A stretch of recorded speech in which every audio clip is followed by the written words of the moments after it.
Everybody, I welcome all of you to this very important hearing to consider the nomination of former Florida Attorney General Pam Bondi.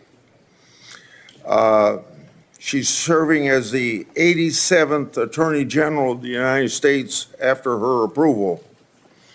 Congratulations to your nomination, Ms. Bondi, and thank you for your willingness to serve. I thank Senator Durbin for his leadership as chairman of the committee over the last 4 years. Or speak out of turn. It's not fair or considerate to others, so officers will immediately remove those individuals. Now, before I turn to my opening statement, let me explain how we're going to proceed today. I'll give my opening remarks, and then I'll invite Ranking Member Durbin to give his opening remarks. Then I'll call on Senator Scott Schmidt to introduce this nominee. And following those introductions and Ms. Bondi's statement, we'll begin the first round of questioning. Each senator will have an initial 7-minute round for question. After the first round, we'll do a second 4-minute round of questioning. Members should do their very best to adhere to these time limits so that we can proceed efficiently with the hearing. We're here today to considering Pam Bondi's nomination to serve as Attorney General of the United States. Ms. Bondi, for a second time, I thank you for your nomination, willingness to serve, but more importantly, serve the important role of Senate's advise and consent process. You're nominated to one of the most important offices in our country. It took let's see, a lot of work on your part just to get here today. The more than 14,000 pages of records, hundreds of hours of media files, and more than 3,400 responsive entries you disclosed to this committee are a testament to your long career in public eye and your cooperation with this committee. I'd like to also thank your family for being here today. I know that many of them have traveled some distance to celebrate with you. I'd like to explain and expect that Ms. Bondi be treated fairly. During Attorney General Garland's confirmation hearing, Republicans treated him with respect. We asked tough but fair questions, and we ultimately voted him out of committee on a bipartisan basis. Although Attorney General Garland wasn't who we on this side of the aisle would have chosen to lead the Department of Justice, we recognize that President Biden won that election and that he was entitled to choose his Attorney General. We were ultimately disappointed with some of the things that General Garland and his department did, but at the time of his nomination, we gave him the benefit of the doubt. As the recent terrorist attacks in New Orleans and around the world have shown, our national security must be a high priority.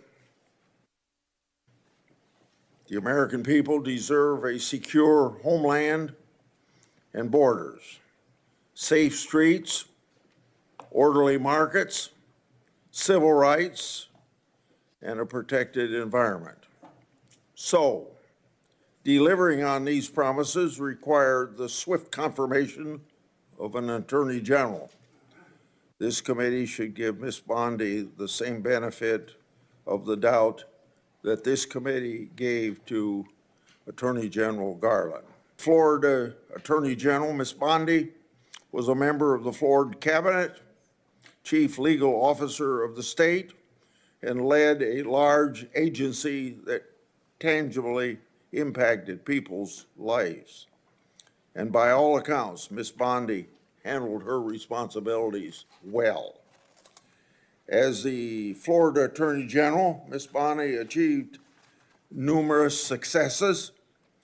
She engaged in key initiatives to fight human trafficking, counter the opioid epidemic, and protect consumers and protect the citizens of Florida from violence. She didn't shy away from hard work or complicated problems.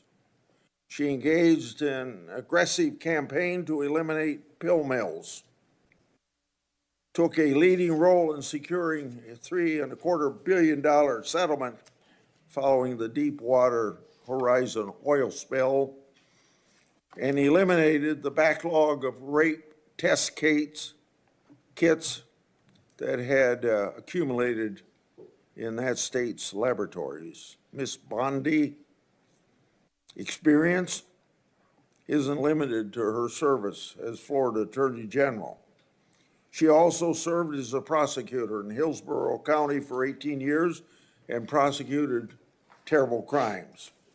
She sought tough penalties and justice for victims of violent criminals, domestic abusers, and sexual predators. She prosecuted drug traffickers and thus protected her community.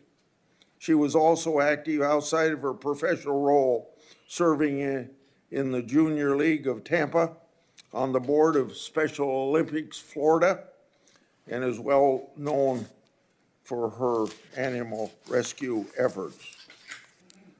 Her experience and performance as Attorney General, prosecutor, and community leader speaks volumes about her character and her dedication to the rule of law.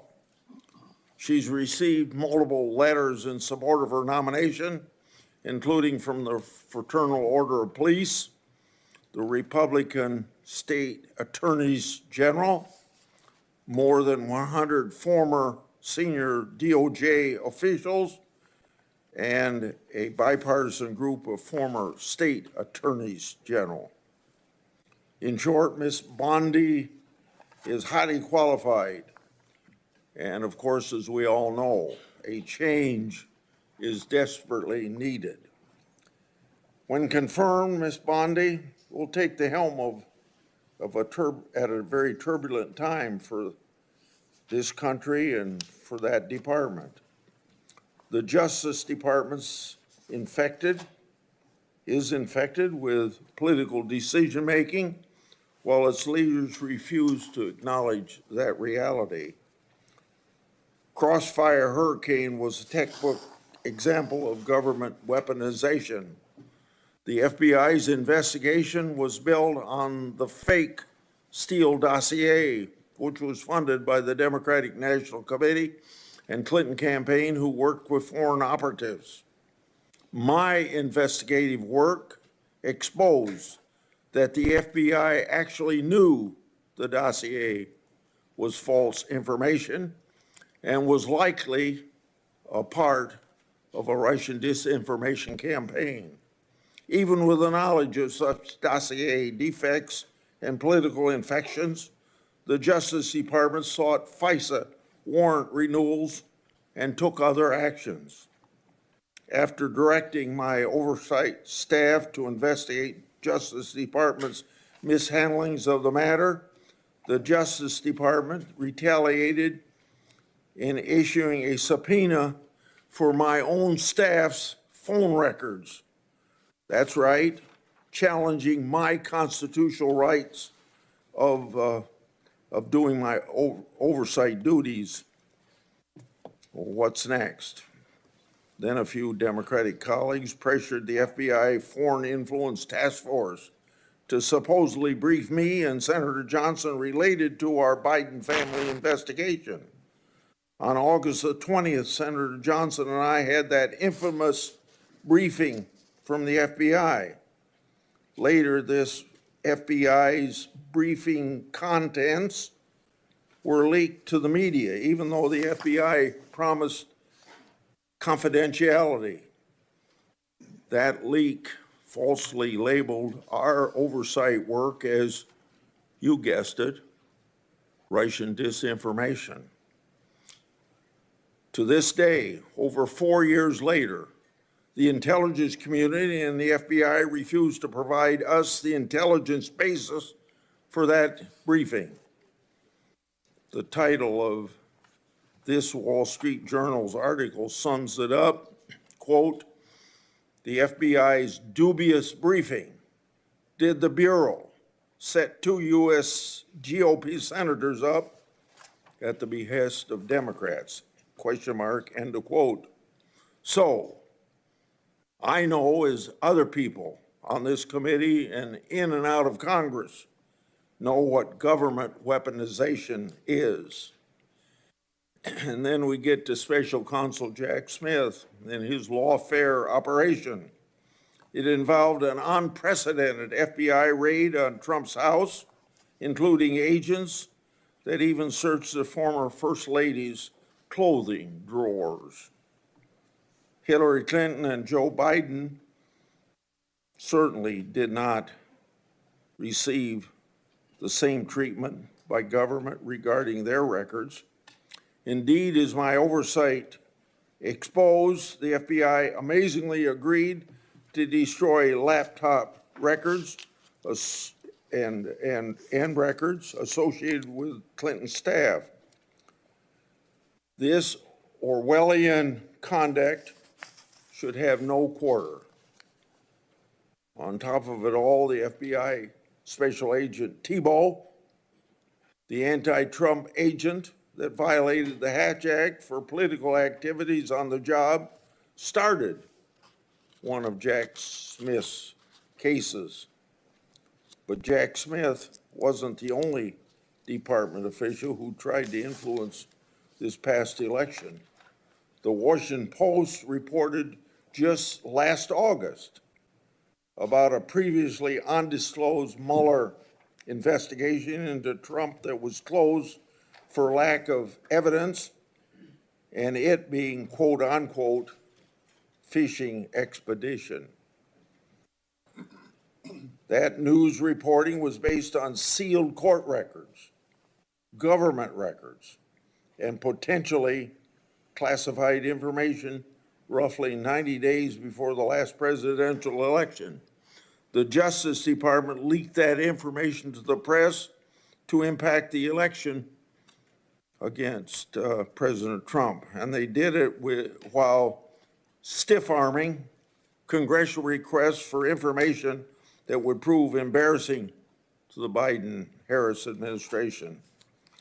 So let us not forget some of the more and other flagrant abuses of power that we've seen from the DOJ and the FBI over the last 4 years. And I don't have the time to spend on these that I spent on 2 or 3 others, but just to list them. The Department of Justice used the might of the federal government to prosecute individuals peacefully praying outside of an abortion clinic. The FBI suggested that traditional Catholics could be domestic terrorism threats, claiming that these individuals adhere to, quote, anti-Semitic, anti-immigration, anti-LGBT, and white supremacy ideology, end of quote. The FBI opened dozens of investigations into parents who voiced their concerns at school board meetings regarding curriculum choices and COVID-19 mandates. The FBI applied undue pressure to social media platforms to censor so-called misinformation, downgrading or removing flagged social media posts and removing users. These are only a few particularly egregious examples of rot the Department of Justice. The impact of this political infection in our once storied law enforcement institutions is catastrophic. By every metric, the Biden-Harris Justice Department conduct has failed to live up to our country's ideals. So, Ms. Bondi, should you be confirmed, the actions you take to change the department's course must be for accountability so that the conduct I just described never happens again. The only way to accomplish this is through transparency for the Congress and the American people. Now to my friend, Ranking Member Durbin. Thank you, Senator Grassley. I appreciate your commitment to the Judiciary Committee's longstanding bipartisan practices for vetting presidential nominees. That was in doubt several weeks ago, but I spoke to Senator Grassley and he assured me that he's still personally committed, as I am, to maintaining these practices which we've established over the years. Our process is rigorous, and it shows how seriously members on both sides of the aisle take our constitutional responsibility of advice and consent. Ms. Biondi, thanks for coming to my office last week to discuss your nomination. The importance of the Attorney General to our justice system cannot be overstated. As our nation's chief law enforcement officer, the Attorney General oversees the Department of Justice, which is responsible for protecting the civil rights of Americans, economic freedom and opportunity, public safety, and of course, national security. In short, the Attorney General has real impact on America's everyday lives. Friends and allies and successfully pressured DOJ to investigate his rivals. He even tried to use the Justice Department to overturn the results of the 2020 presidential election. The president-elect made it clear that he values one thing above all else, and he said it over and over again: loyalty. Speaking about Attorney General Sessions, Donald Trump said, quote, "The only reason I gave him the job is because I felt loyalty. He was an original supporter."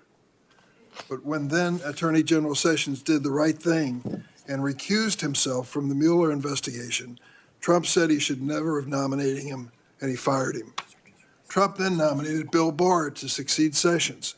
Barr successfully auditioned for the job in an unsolicited memo to DOJ that sharply criticized the Mueller investigation. Once confirmed, Barr misrepresented and blocked the release of the report, intervened in multiple criminal cases of Trump's political allies, and spread falsehoods about election fraud.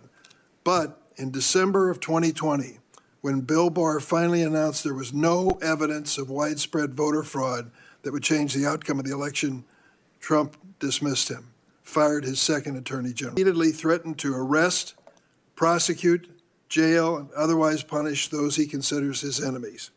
This includes reporters, prosecutors, judges, poll workers, military officials, and even his own former political appointees. Even before taking office, Trump has forced out his own FBI director that he appointed, Chris Wray, and he's trying to replace Wray with Kash Patel, whose main qualification to be FBI director seems to be his loyalty to Donald Trump. Patel has even compiled an enemies list of, quote, government gangsters to target that even includes former Trump appointees like Director Wray, Attorney General Barr, and Defense Secretary Esper. Trump's approach is a stark contrast with the bipartisan view born out of the post-Nixon era that the Justice Department should serve the interest of the American people, not any one president.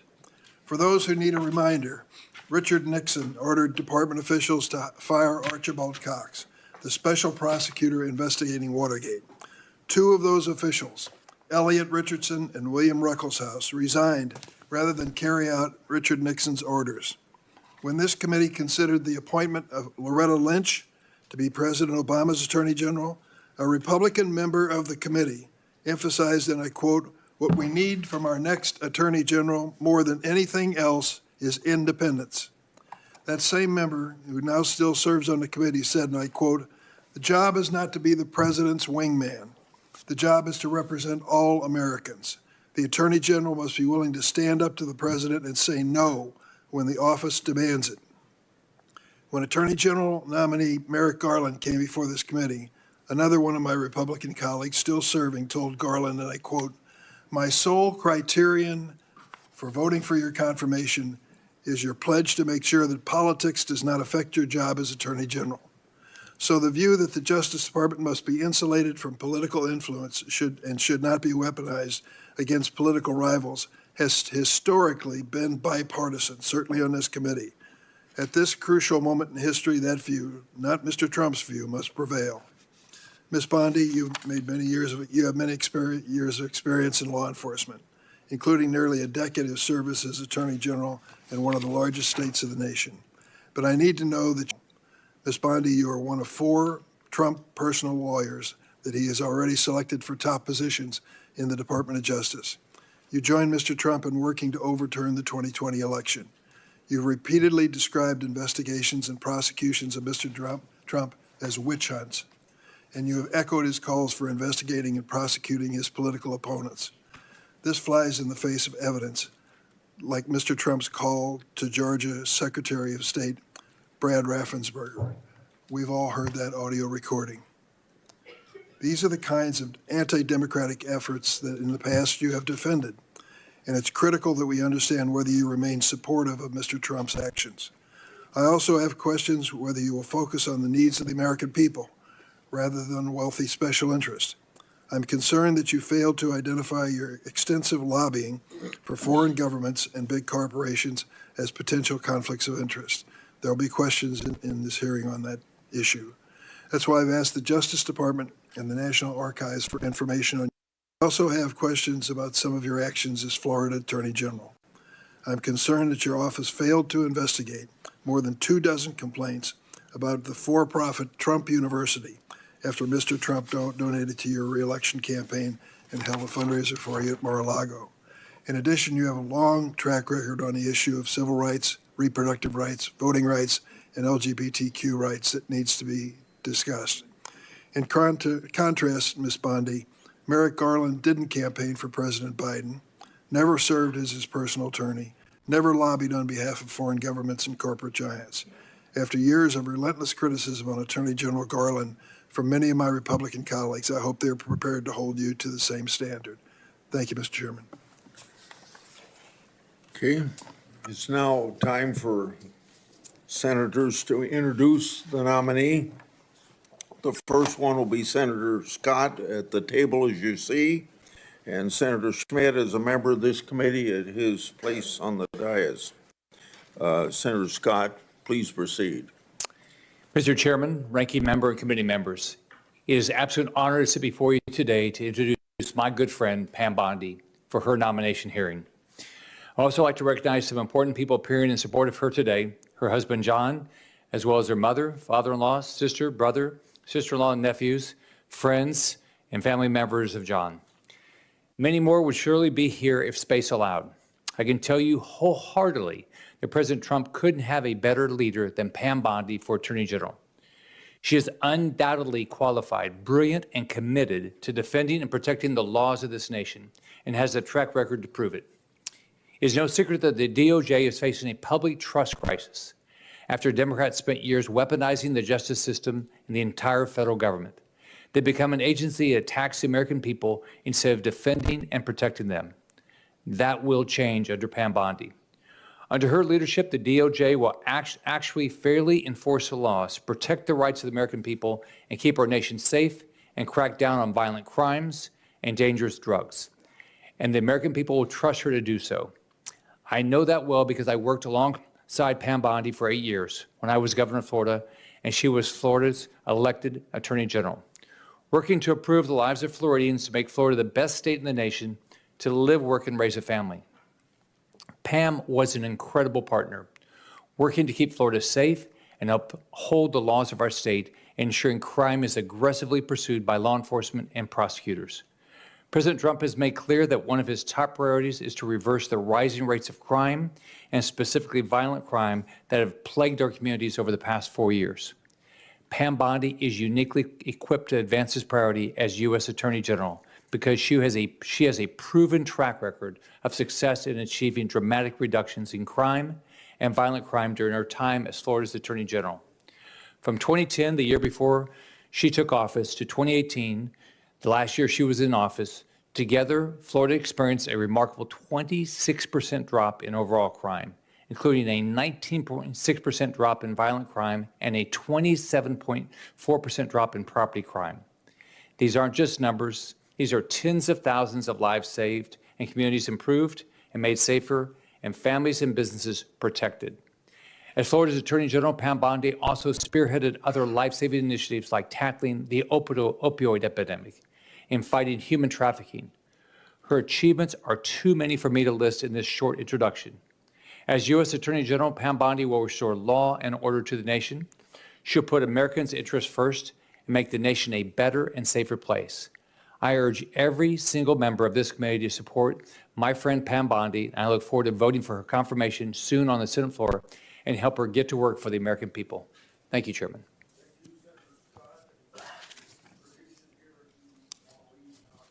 Thank you.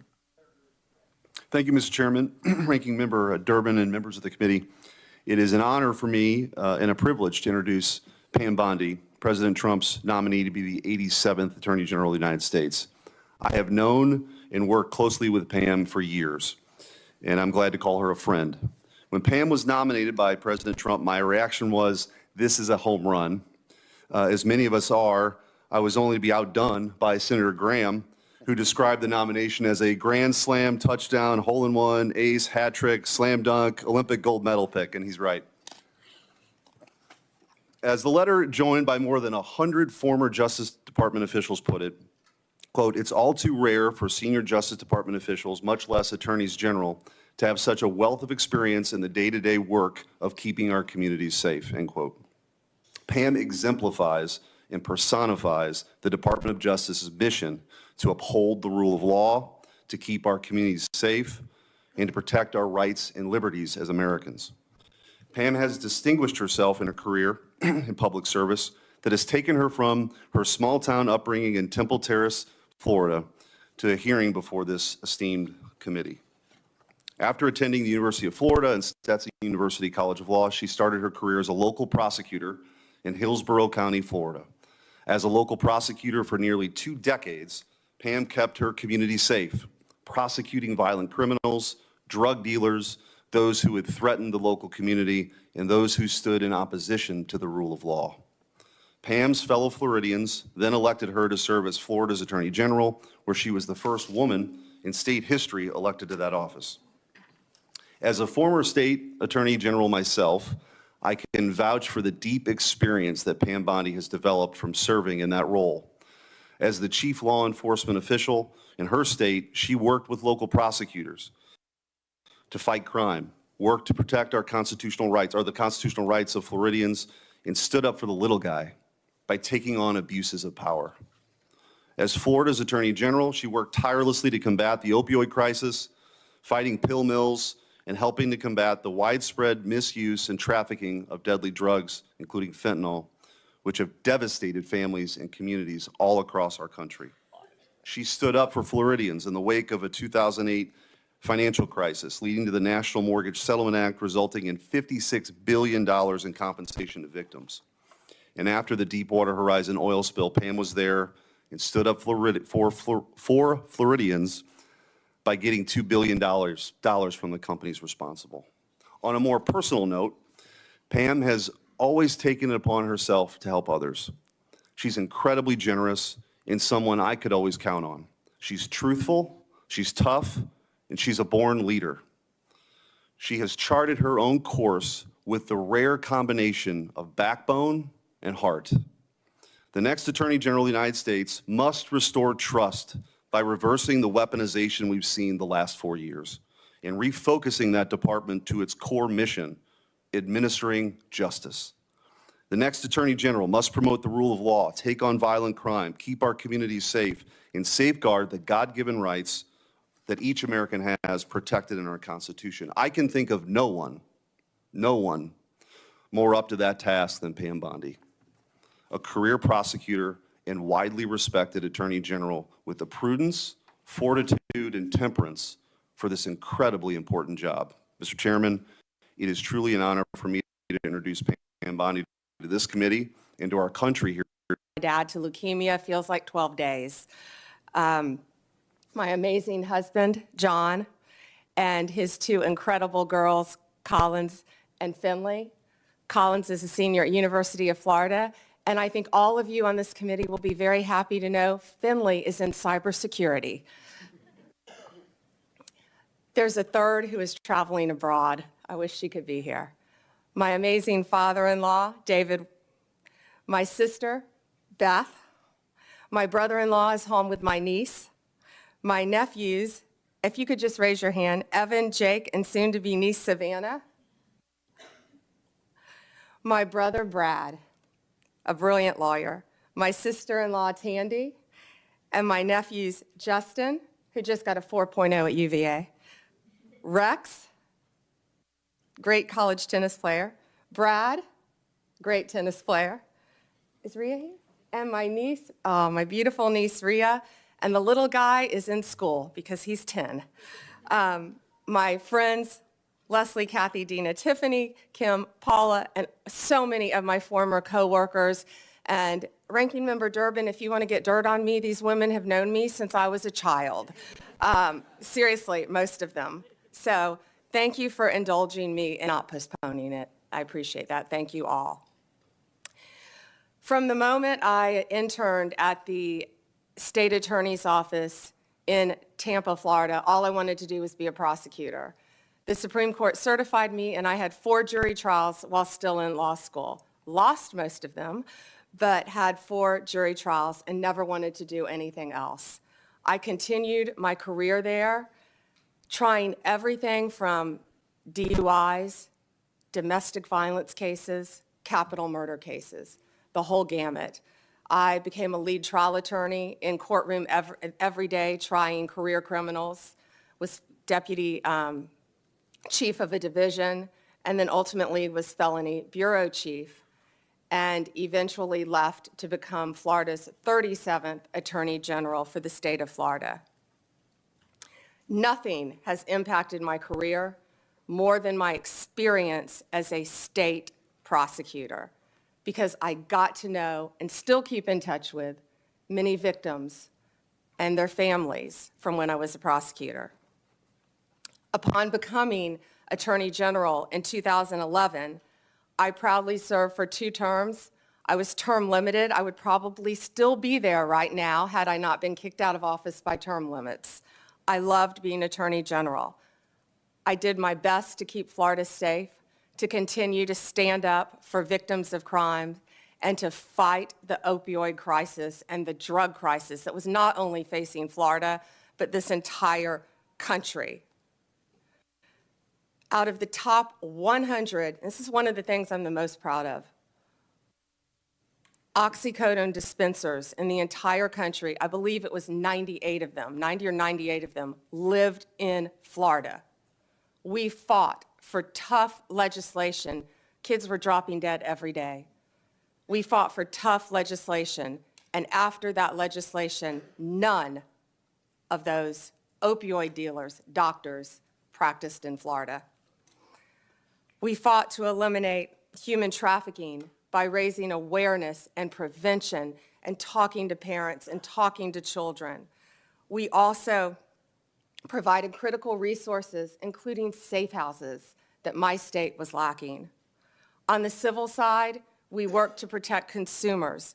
We tackled everything, including off-label prescription marketing, which affects, as you know, many, many people who can't afford prescriptions as well. We partnered with states' attorneys general from both parties and federal agencies across administrations. We went after price gougers during reducing recidivism. We have to fix the Bureau of Prisons, and I am looking on both sides of the aisle. The Bureau has suffered from years of mismanagement, lack of funding, and low morale. I was proud to support President Trump's First Step Act.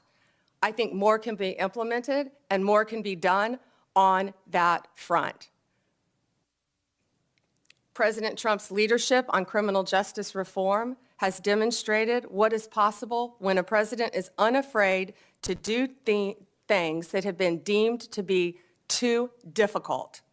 We have to reach across the aisle and get solutions for all of these problems. In all this work, I'll collaborate closely with this committee. I will work with all of you, as I've committed to do when I met with almost all of you. And I will partner not only with the federal agencies, but with the state and local officials throughout our great country. I look forward to answering your questions today and working together for this country and our Constitution. Thank you, Senators.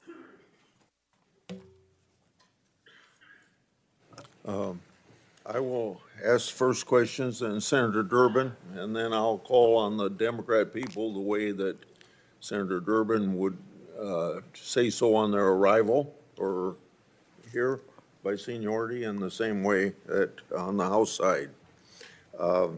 And I'll make sure that I don't abuse the 7 minutes. I want you to have your attention on this binder that I put up here. It gets to a key factor of each senator's role in oversight. It contains 144 oversight letters that I sent to the Biden-Harris Justice Department and its component agencies, with many of those letters in there to the FBI. Adding letters to the Inspector General, that would be about 165 letters. So I've sent more letters since you've been in my office before Christmas. Should you be confirmed, 144 letters will be your responsibility. The responses I have received so far fall in 2 categories. First, they weren't answered at all. Second, I received a response, but it didn't fully respond. Said another way, the Justice Department merely sent me words on a piece of paper. So, should you be confirmed, you'll have an obligation to respond even to the minority and consider a letter from them, even if my signature's not on it. They want information. Will you commit to responding to my oversight requests, as well as the requests of other members of the committee? Chairman, either I or my top staff will personally review the letters and do everything we can to respond to you. Your tenure as Florida Attorney General was impressive. You fought against pill mills, human trafficking. You eliminated a backlog of rape test kits in state labs. You fought against organized retail theft, and you were known to stand for law and order. With such achievements, it's easy to see why the people of Florida re-elected you in 2014 and why President-elect Trump nominated you to serve as the nation's chief law enforcement officer. So this gives you a chance to tell us on this committee and the people of this country what you're proud of as your record as Attorney General of Florida. Thank you, Chairman Grassley. I was truly honored to serve the people of the state of Florida for 8 years, but it was a team effort. I had great people around me, many of whom are in this room today. And we did a lot. We did a lot to fight crime, and I've been reminiscing a lot since I was asked to take this nomination. Opioids, as I talked about, were a top priority right when I took office. When I was running for office, I went through the entire state of Florida. Parents were walking up to me, handing me pictures of their children who were deceased from opioid abuse. After I was elected, I took those pictures and I framed them in my office as a goal of stopping that fight, which I talked about in my opening statement. And if U.S. Attorney General, I'll bring those pictures back out, and they will be there to inspire me on the further drug abuse we're facing throughout this country. We also learned that something else was happening. Pregnant women were having babies as a result of being opioid dependent. We call it neonatal abstinence syndrome. We fought to educate mothers. We fought that issue as well. Fentanyl was wreaking havoc in our country, but it was just getting started. I actually fought my own party a bit on scheduling fentanyl because at that time people thought it was something you merely got in the hospital on a patch after surgery. Apples and oranges, and boy, do we all know that now, the difference. Fentanyl is raging throughout our country, and I will do everything I can to fight that with the agencies that fall under the Department of Justice. Human trafficking became a top priority for me as Attorney General. I had the opportunity on a bipartisan trip to go to Mexico, and the one thing I found out there, they were doing better than we were. They had safe houses. I saw things I never dreamed I would see, and all of these things in my past have formed the person I am right now sitting here before you. I came back to Florida. We started a human trafficking council, and we partnered with others, and we expanded and added safe houses in the state of Florida. I don't know how many are in this country right now, but I would like to partner with both sides, if confirmed, to continue those efforts. I'd like to interrupt you Yes, sir. and go to another question.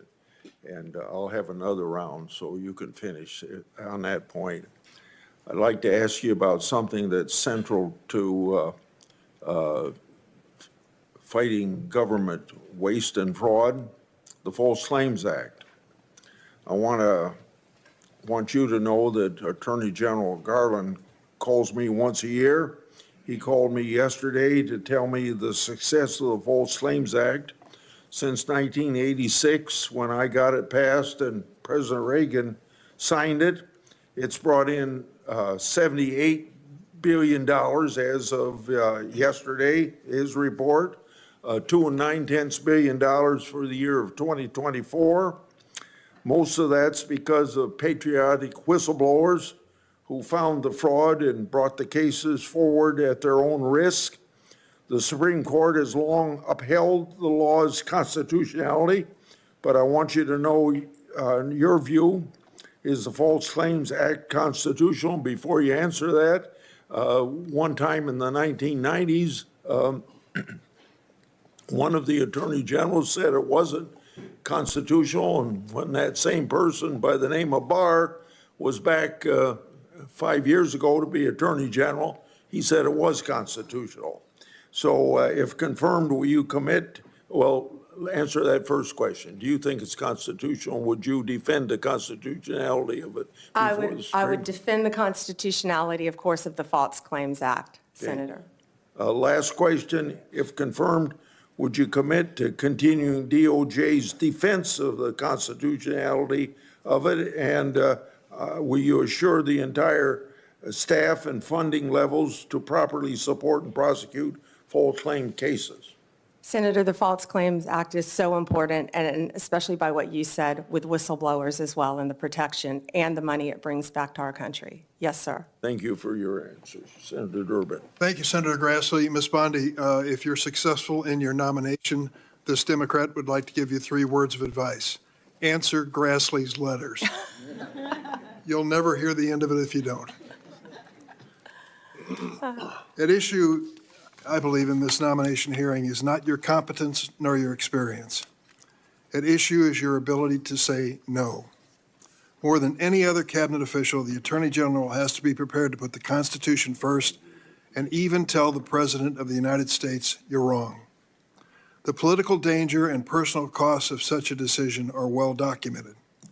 You have only to ask former Attorney General Jeff Sessions and Bill Barr, whom Donald Trump sacked for lack of loyalty. And so I have 3 basic questions I'd like to ask you. We should all want our elections to be free and fair, and the rules and the laws. 2021, when he urged the Secretary of State of Georgia to, quote, find 11,780 votes and declare him the winner of that state? No, I've heard about it through clips, but no, Senator, I've not heard it. What was your reaction to President Trump making that call? I would have to listen to the tape, Senator. Well, the quote that I give you is exact.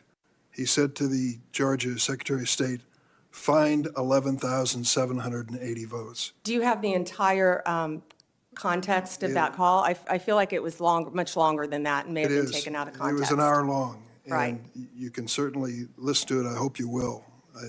Every American should. As a former prosecutor, are you not concerned that the President of the United States called a state election official and asked him to find enough votes to change the results of the election?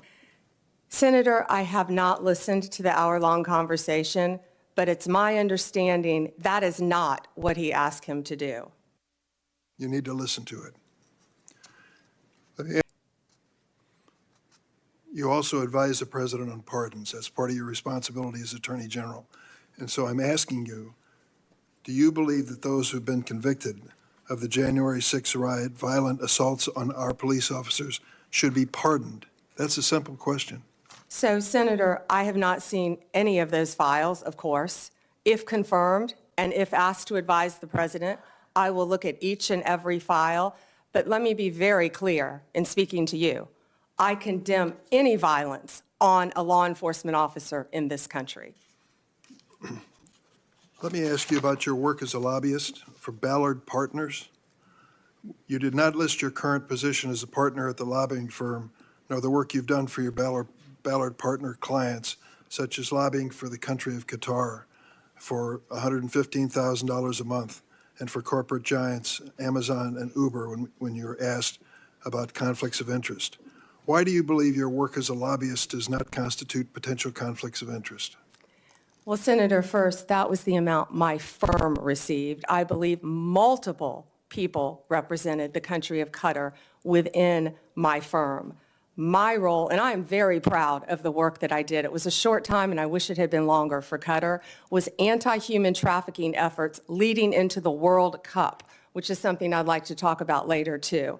I was registered as FARA along with many members of my firm. That was the sole portion of my representation for Qatar. Now, if there are any conflicts with anyone I represented in private practice, I would consult with the career ethics officials within the department and make the appropriate decision.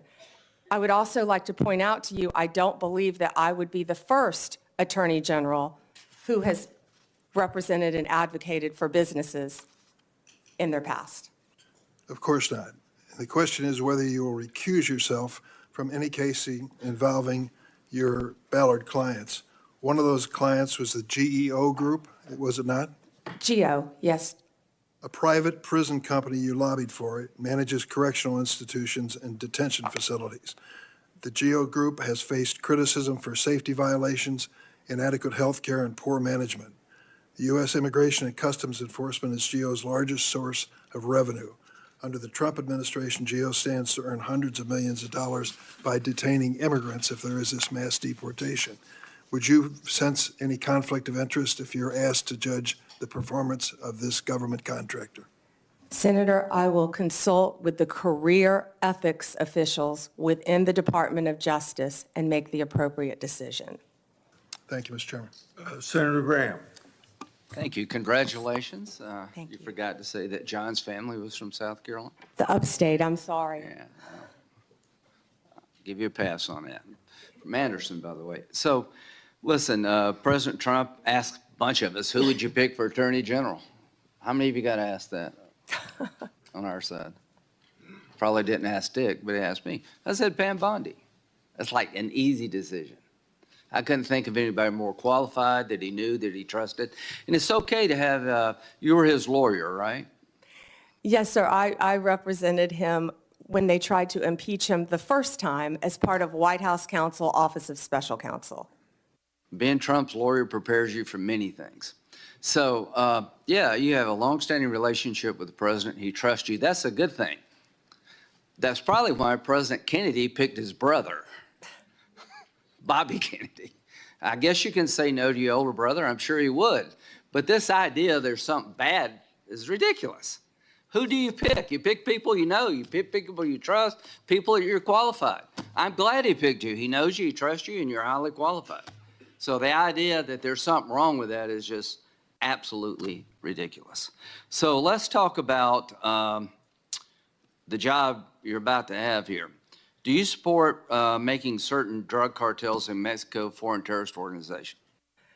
Senator, I personally went to Mexico. I personally dealt with these cartels when I was a state prosecutor, and they are a grave and violent threat You to our consider country. Yes, Senator. Advising the president? Good, good. Now, when it comes to Crossfire Hurricane, are those days over if you're Attorney General? Absolutely. Okay. Lake and Riley, are you familiar with that case? Sadly, I am, Senator Graham. Do you know why the man who killed her was released from custody? He was paroled to the detention capacity at the Central Processing Center in El Paso, Texas. Now, that's not your call. You'll be DOJ. But do you agree with me that the statute regarding parole doesn't allow parole to be based on we don't have detention beds? There's nothing in that statute would authorize parole based on lack of capacity. Are you familiar with that statute? Yes, sir, and that's frightening. Yeah, well, it's frightening. Are you going to fix it? I am going to do everything in my power to fix it if confirmed as Attorney You're going to General. advise President Trump we need more beds. Tom Homan's the guy that's going to do this, but would you as Attorney General say we need more bed space so Lake and Riley never happens again?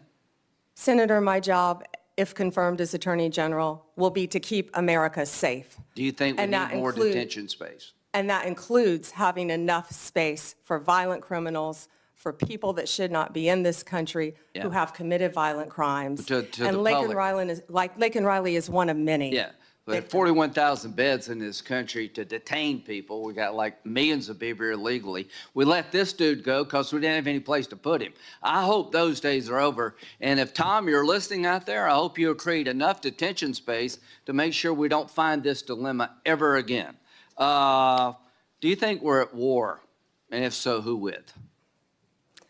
Oh, Senator, we're at war on so many fronts. Are we at war with ISIS? Of course, we're at war with ISIS. They're at war with us. Do you agree with that? Absolutely, Senator. Do you think since our withdrawal from Afghanistan, threats to our homeland have gone up from ISIS? Yes. Okay, March 7th, 2024, General Corella.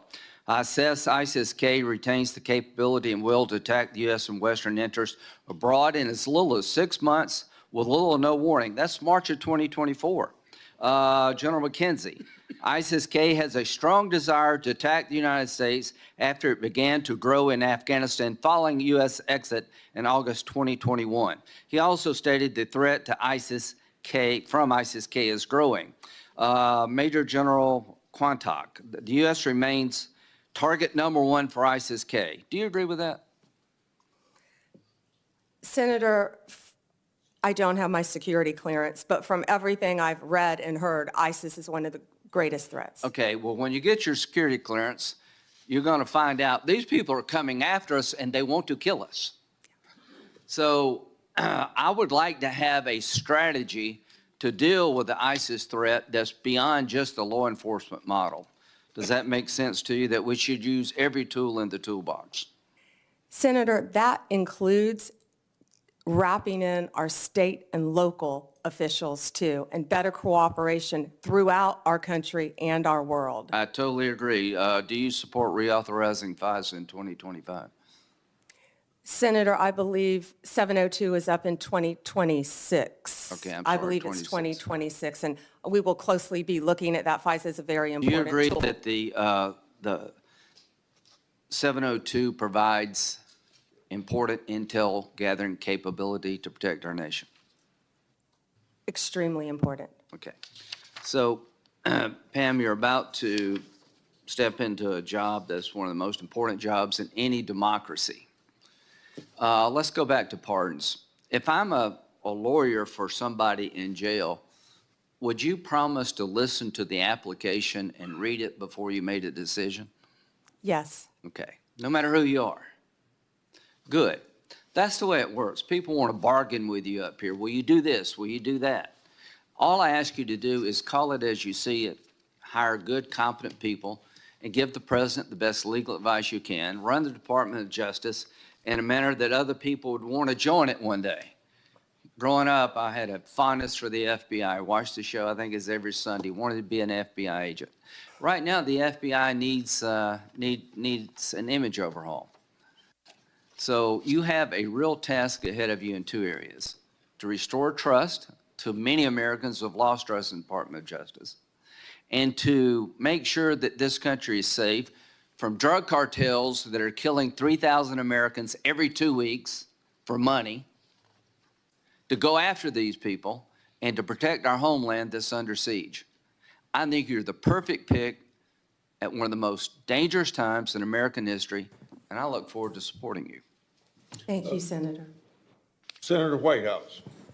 Thank you, Chairman. Welcome, Ms. Bondi. Thank you, Senator, and thank you for meeting with me. I greatly appreciate that. It was a pleasure. Ms. Bondi, you were a courtroom prosecutor for a great many years. As a courtroom prosecutor, did you ever have an enemies list? No, Senator. And you went on to be Florida's Attorney General. As Florida's Attorney General, did you ever have an enemies list? No, Senator. As Florida's Attorney General, you were responsible for hiring into the Florida Department of Attorney General, correct? Senator, the Attorney General's office in Florida is the third largest in the state, approximately 1,400 employees and approximately 400 lawyers.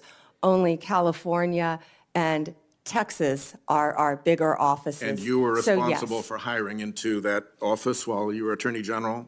Yes, Would you Senator. have hired someone into the Florida Attorney General's office who you knew had an enemies list? Senator, to cut to the chase, you're clearly talking about Kash Patel. I don't believe he has an enemies list. He made a quote on TV, which I have not heard. I saw your sign, or Senator Durbin's sign about Kash. But I know that Kash Patel has had 60 jury trials as a public defender, as a prosecutor. He has great experience in the Intel Department, Department of Defense. I have known Kash, and I believe that Kash is the right person at this time for this job. You'll have the ability to question Mr. Patel. And I'm when- questioning you when right you now do. about whether you will enforce an enemies list that he announced publicly on television. Oh, Senator, I'm sorry. There will never be an enemies list within the Department of Justice. Thank you. The FBI's, what is the FBI's role in national security and counterterrorism, and how important is that role? You know, Senator, I believe now more than ever, counterterrorism is so important and vital in our country. We are facing such incredible threats here and abroad. I'm sure many of you saw former FBI Director Wray's interview on 60 Minutes.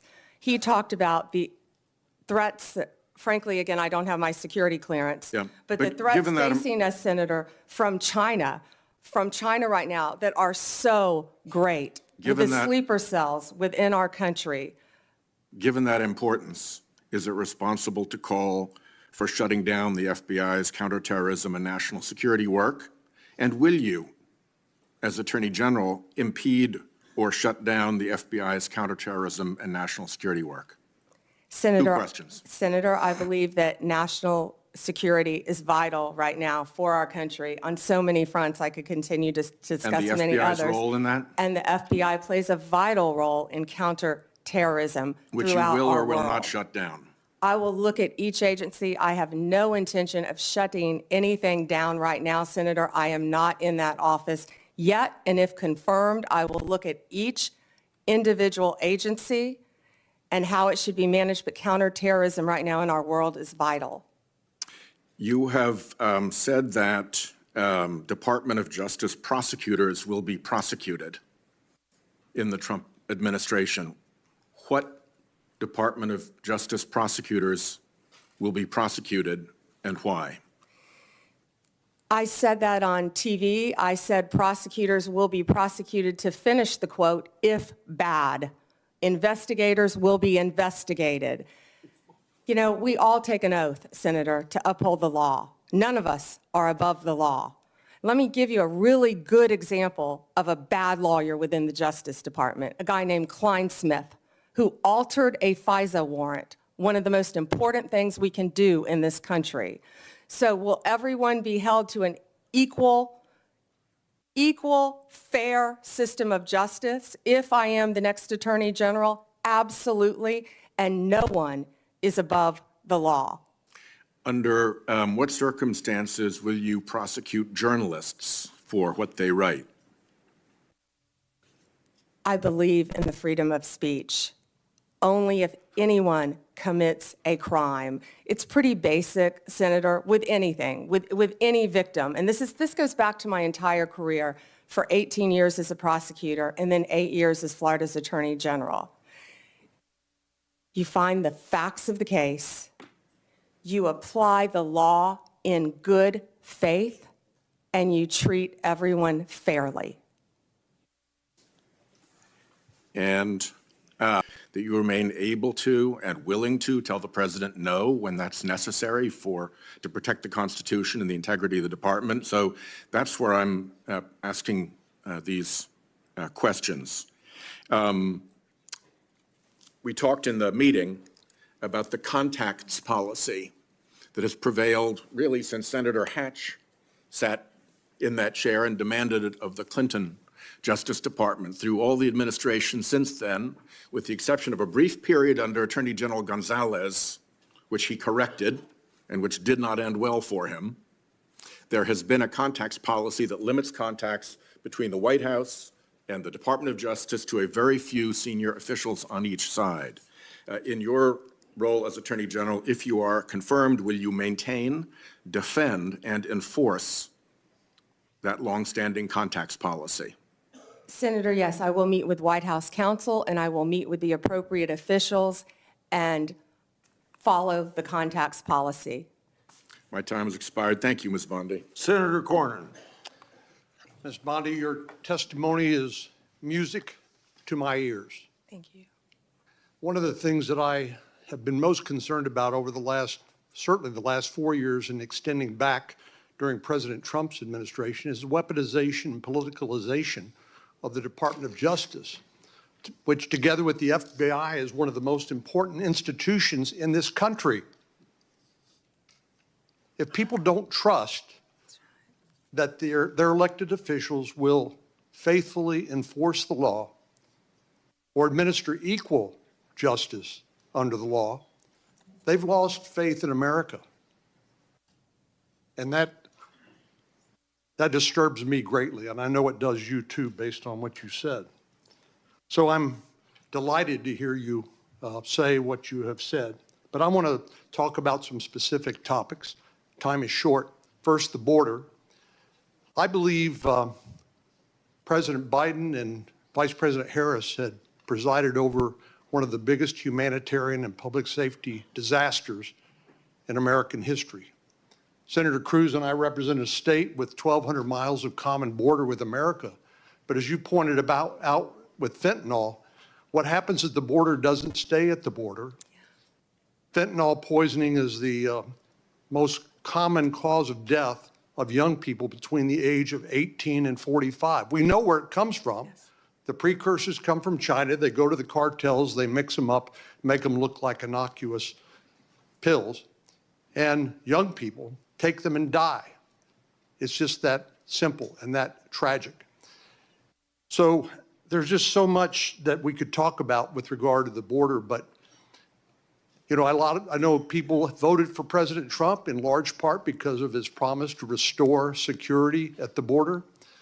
Will you do everything within your power as Attorney General to enforce the laws on the books, including the President's executive orders, which I anticipate he will be signing on January the 20th when he is sworn in, and help do everything you can and the Department of Justice can is to restore security to our southern border?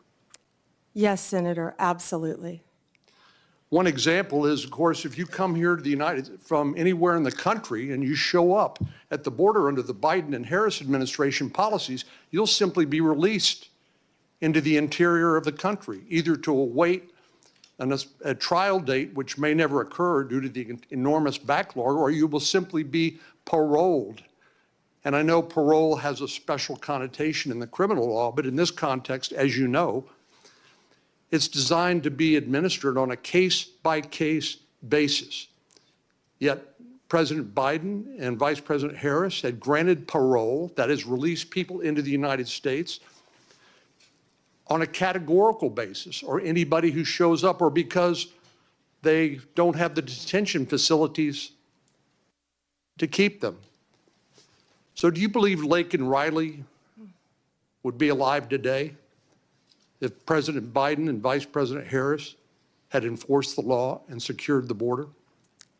Senator, he should not have been in our country, and then Lake and Riley would have been alive. And I don't think it's just Lake and Riley. There are so many victims throughout our country. Not only that, we're all familiar with the violent gangs who are coming into our country, walking into our country freely through the open border.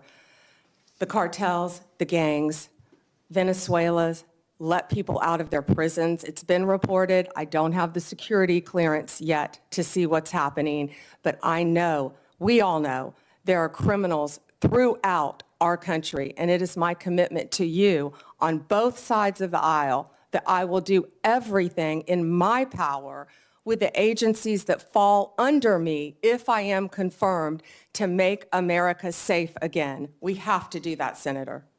Well, many of us, of course, see classified information on the Intelligence Committee or just generally in our duties as a senator. And so you're not going to feel any better about the blinking lights, the danger that Director Wray has talked about. In my closing moments here, I want to revisit an issue that is of particular importance. 60% of the President's daily brief, which is the intelligence brief that the Director of National Intelligence and the CIA Director delivered to the President, comes from Section 702 of the Foreign Intelligence Surveillance Act. I've called this the most important law that most people have never heard of. I know you have, and you're familiar with it, but I want to ask you a few questions about that. It's been called the crown jewel of U.S. intelligence. And of course, it cannot be legally used to spy on American citizens. And if it is, it ought to be prosecuted to the fullest extent of the law. I know you would agree with that. But there have been some, as you know, and as you pointed out to Senator Graham, we have a temporary extension of the existing authorization for the use of the intelligence community to target foreign threats to our national security that expires in 2026. And I'd like you just to confirm here on the record that you will enforce that law and you can support the law as it is written. Senator, I haven't read the entire 702 in front of you, but I will commit to reading that and doing everything I can to keep America safe again. Of course you will.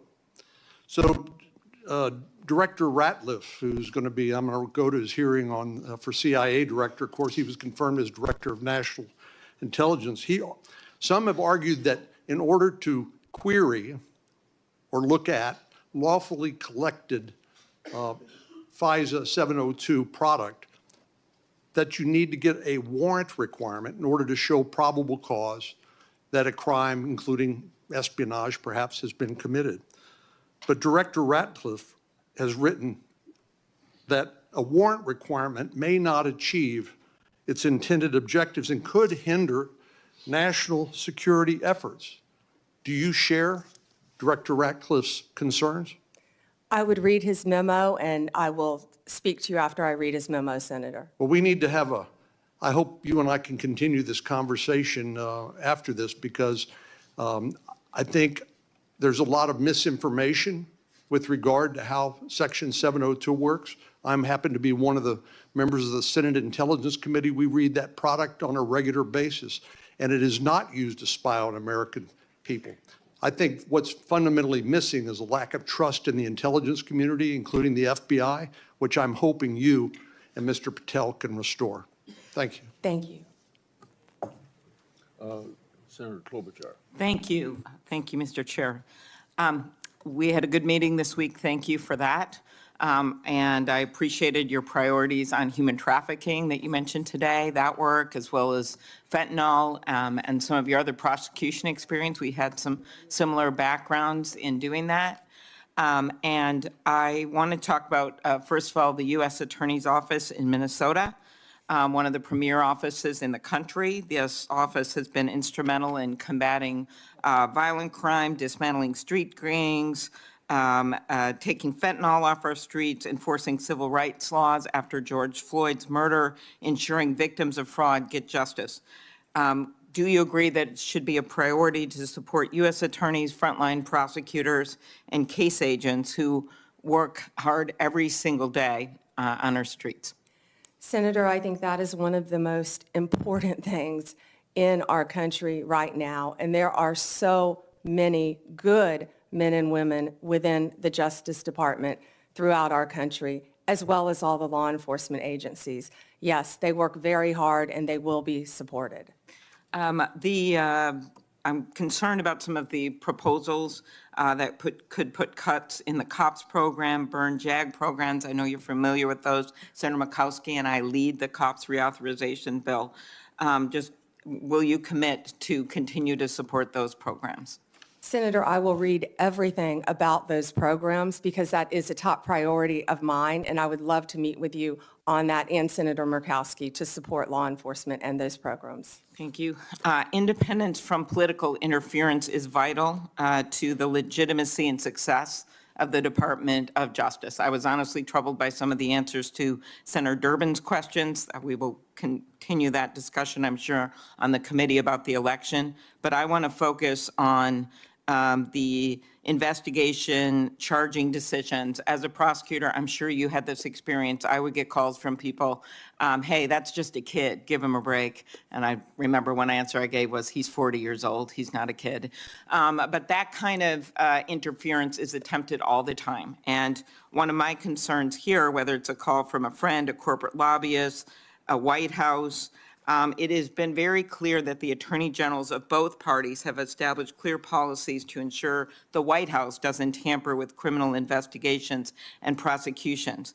At Attorney General Mike McCasey's hearing, he made clear that any attempt by the White House, and these are the words, to interfere with a case is not to be countenanced. Any call to a line assistant or to a United States attorney from a political person relating to a case is to be cut and curtailed. Do you agree with this statement? Senator, yes, I believe that the Justice Department must be independent and must act independently. The number one job is to enforce the law fairly and even-handedly, and that's what will be done if I am confirmed as the Attorney General. So you will provide an assurance to every member of this committee that the Justice Department will only follow the facts and the law, and the White House will play no role in cases investigated or brought? Senator, it will be my job, if confirmed as Attorney General, to make those decisions. Politics will not play a part. I've demonstrated that my entire career as a prosecutor, as Attorney General, and I will continue to do that if you confirm me as the 87th Attorney General of the United States of America. In an earlier question, some of my colleagues talked about China and the risk, yet you have a nominee from this incoming administration, Kash Patel, the pick to head the FBI, have serious concerns about him, has referred to the FBI's Intel Division, which is responsible for protecting us from foreign adversaries like China, as, quote, the biggest problem the FBI has had, and he said that he wants to, quote, break that component out of the FBI. Do you agree? I have not seen those comments from Mr. Patel. I would review them, but we have to do everything we can to protect our country. Again, Mr. Patel would fall under me and the Department of Justice, and I will ensure that all laws are followed, and so will he. Okay. There are many decisions made by the FBI director, having seen a number of them do their work, that can be made. While I agree you would be the boss of Kash Patel, I'm not sure that you would be able to intervene with every decision or position that he had or know what he's doing. So let's continue. Do you agree it is a duty of the Justice Department to defend the laws Congress passes? And will you commit to do even when the president may disagree with an act campaigned against its passage or called for its repeal? President Reagan's AG, William French Smith, said the department policy was the department has the duty to defend an act of Congress whenever a reasonable argument can be made in its support. So I'm specifically referring to the 2022 law that I long led that we passed to empower Medicare to negotiate drug prices, major savings for seniors. Will you commit to defend the law against the lawsuits from Big Pharma? Senator, I was involved in big pharma cases when I was Attorney General of the state of Florida, and I will commit to protect the laws of the United States of America. Okay, thank you. That would also, same question, with the Supreme Court is going to be hearing a challenge to the Affordable Care Act's coverage of preventative services. And despite the fact that you twice joined suits to have the entire Affordable Care Act invalidated, will you commit to defending this law? Yeah, I believe this is very different. It's a very isolated, it's different. It's not the entire Affordable Care Act, but I will, it's pending litigation, of course, within the department. Since the 1990s, the Freedom of Access to Clinic Entrances Act has protected patients, providers, and facilities that provide reproductive health services. Will you commit to continuing to enforce the FACE Act to address violence and threats against those providing reproductive health care services? Senator, the FACE Act not only protects abortion clinics, but it also protects pregnancy centers and people going for counseling. The law should be applied even-handedly. Yes, Senator. So you'll uphold the enforcement of that law? I'll uphold the enforcement of the law, Senator. Okay, and I will ask my antitrust questions in the next round. We had a good discussion about that, and I do appreciate the nominee that has been put in place for the antitrust division, and there's incredibly important work that has to be done in that division. So Gail thank Slater you. is remarkable. Thank you. Thank you. I thank all of my colleagues for abiding by the 7-minute rule. Before I call on Senator Lee, I want everybody to plan on our first break would be about 11:50, and that would be 30 minutes for lunch. Senator Lee. Thank you, Mr. Chairman. Thank you, Ms. Bondi, for being here today. I too share the assessment that Gail Slater is great. Had a great meeting with her yesterday. Just thrilled that you're here and that you're willing to serve. I'd like to talk to you as a longtime lawyer and one who has handled a variety of criminal matters about the Fourth Amendment. What can you tell us about the Fourth Amendment's warrant requirement and why it's so important? Well, the warrant requirement is so important, which I've dealt with that since I was in my 20s as a state prosecutor. A warrant is so important because it protects citizens' rights, and that's why it's so important. And it does that specifically because under the Fourth Amendment, you're required to go to a judge, and you're required to show a judge evidence providing probable cause, and based on that probable cause, you can describe with particularity the things or persons to be searched or seized. And on that basis, the judge may issue or not issue the warrant, but without it, you can't get it. Now, this is time-consuming, no doubt, right? Oh, I've done many of them, yes. It's very time-consuming, Senator. And there's probably not a law enforcement officer anywhere in the world who wouldn't acknowledge that they could save time if they didn't have to go about it. And yet we require it. Why is that so important that we do it? Well, it's so important for the reasons you just laid out. When I said I've done many of them, I've approved them and not approved them as a state prosecutor, because law enforcement, there are checks and balances, and law enforcement must bring these warrants to prosecutors to see if there is sufficient evidence. Then after that's done, they have to take them to a judge to have a judge sign them. So there have to be sufficient checks and balances throughout our system. So even after you as Attorney General, as the chief law enforcement officer and prosecutorial authority in the state of Florida approved it within your office, you still had to go to the judge. And if it was late at night, early in the morning, didn't matter when, you had to find a judge. All hours of the night. That was more when I was a state prosecutor. As Attorney General, the Office of the Statewide Prosecutor, Nick Cox, would have done that many, many times at all hours throughout the night and woken up many, many judges throughout the state of Florida. Is there an exception to the warrant requirement that exists anytime it would be inconvenient for prosecutors or anytime national security might be involved? I'm not certain about national security, but absolutely no for a state prosecutor. Right. Yeah, there's no exception. There's no catch-all exception that just says this is important or it would be inconvenient for the prosecutor, and with good reason. Right. we've learned through sad experience over many hundreds of years, not only in our own country, but also in that of our mother country, what happens when you don't have this in the loop. So you've been asked today a little bit about Section 702 of the Foreign Intelligence Surveillance Act, also known as FISA. There are those who have repeatedly assured members of this committee, including myself, that don't worry, content of phone calls or electronic communications involving American citizens, sometimes resulting in the quote-unquote incidental collection of American citizens' private conversations.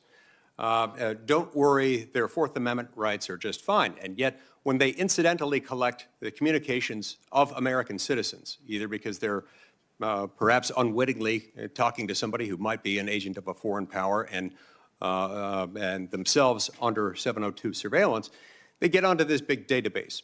And at times, there are those in the government, including the Federal Bureau of Investigation, who have gotten into that database and done so, of course, without a warrant, because there currently is no warrant requirement. This has the effect of what we call a de facto backdoor warrantless search. Would you agree with me that that is potentially concerning anytime an American citizen's private conversations are intercepted, stored, whether as an incidental collection or otherwise? They ought not be searched without some kind of probable cause showing. I assume you'd agree with me on that. Yes. Yeah, it's important. Sometimes people will defend that by saying national security is involved, as if that's the beginning and the end of the inquiry. That has never been the case, and I hope and pray it never will be the case, because that's not what the Fourth Amendment says, not what it does, not what it ever can be. So it's my sincere hope that the next time FISA 702 comes up for reauthorization, Congress finally do what it has been avoiding for a long time, which is to ensure that this doesn't happen. We've heard again and again from people who, if you're confirmed to this position, will soon be your predecessors, prior occupants of the position to which you've been nominated and to which Mr. Patel has been nominated. Don't worry, we have good people. Don't worry, we have good systems in place. Don't worry, it's as good as a warrant requirement, the internal approval procedure that we have within our system. And yet we've found out time and time again that this has happened, by some accounts, hundreds of thousands of times. These things have been accessed where searches for an American citizen's private communications that have been intercepted and stored through incidental collection have been searched without those safeguards being met, including instances where people just wanted to check on, to cite one example, whether his father was cheating on his mother, or in other instances, doing background checks on someone looking to lease an apartment that he owned and was looking to rent out. This is unacceptable, and we've got to fix it. Speaking of unacceptable, we have seen over the last few years the weaponization of government, specifically within the Department of Justice, against law-abiding Americans. Law-abiding Americans whose offense was something along the lines of, them exercising their constitutional rights, ranging from Catholics attempting to practice their faith, to parents showing up to school board meetings, to people showing up to engage in peaceful protesting outside of abortion clinics. As Attorney General, how will you prevent the weaponization of the Department of Justice against Americans? And Senator, you just gave the classic example of what's been happening regarding the weaponization. Going after parents at a school board meeting has got to stop. For practicing your religion, sending informants into Catholic churches must stop. What about branding parents as domestic terrorists or trying to incarcerate one's political opponent as a sitting president of the United States? Will stop, must stop. Your Senator. It is exactly the sort of answer I was hoping and expecting to receive from you, and I look forward to doing everything I can to help get you confirmed. I've been pleased with your answers thus far. I've enjoyed knowing you, considering you a friend for many years, and look forward to the great things you will do as Attorney General of the United States. You have my emphatic support and my vote. Thank you, Senator. Senator Coons. Thank you, Mr. Chairman. Welcome, Attorney General Bondi, and to your family Thank and you. supporters. Thank you for your service, and I look forward to our conversation today. I have a simple three-factor test when considering the executive branch nominees before us. Do you have the qualifications and experience to do the job, policy views to do the job in the best interest of the American people, and the character and integrity to conduct your job, and yours in particular, with the independence that the role requires. You demonstrably have the relevant experience. I understand we will not see eye to eye on some or even many policies, but we had a constructive conversation last week about our shared interest in fighting the opioid epidemic, countering human trafficking, criminal justice reform, and supporting law enforcement.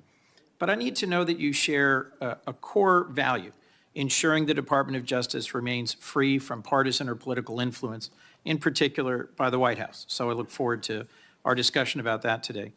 As Attorney General, if confirmed, who would be your client? My oath would be to support and defend the Constitution of the United States of America. The people of America would be my client. And it is also my job to advise the president. My client are the people of America. A simple question of constitutional interpretation. Is President-elect Trump eligible to run for another term as president in 2028? No, Senator, not unless they change the Constitution. Thank you.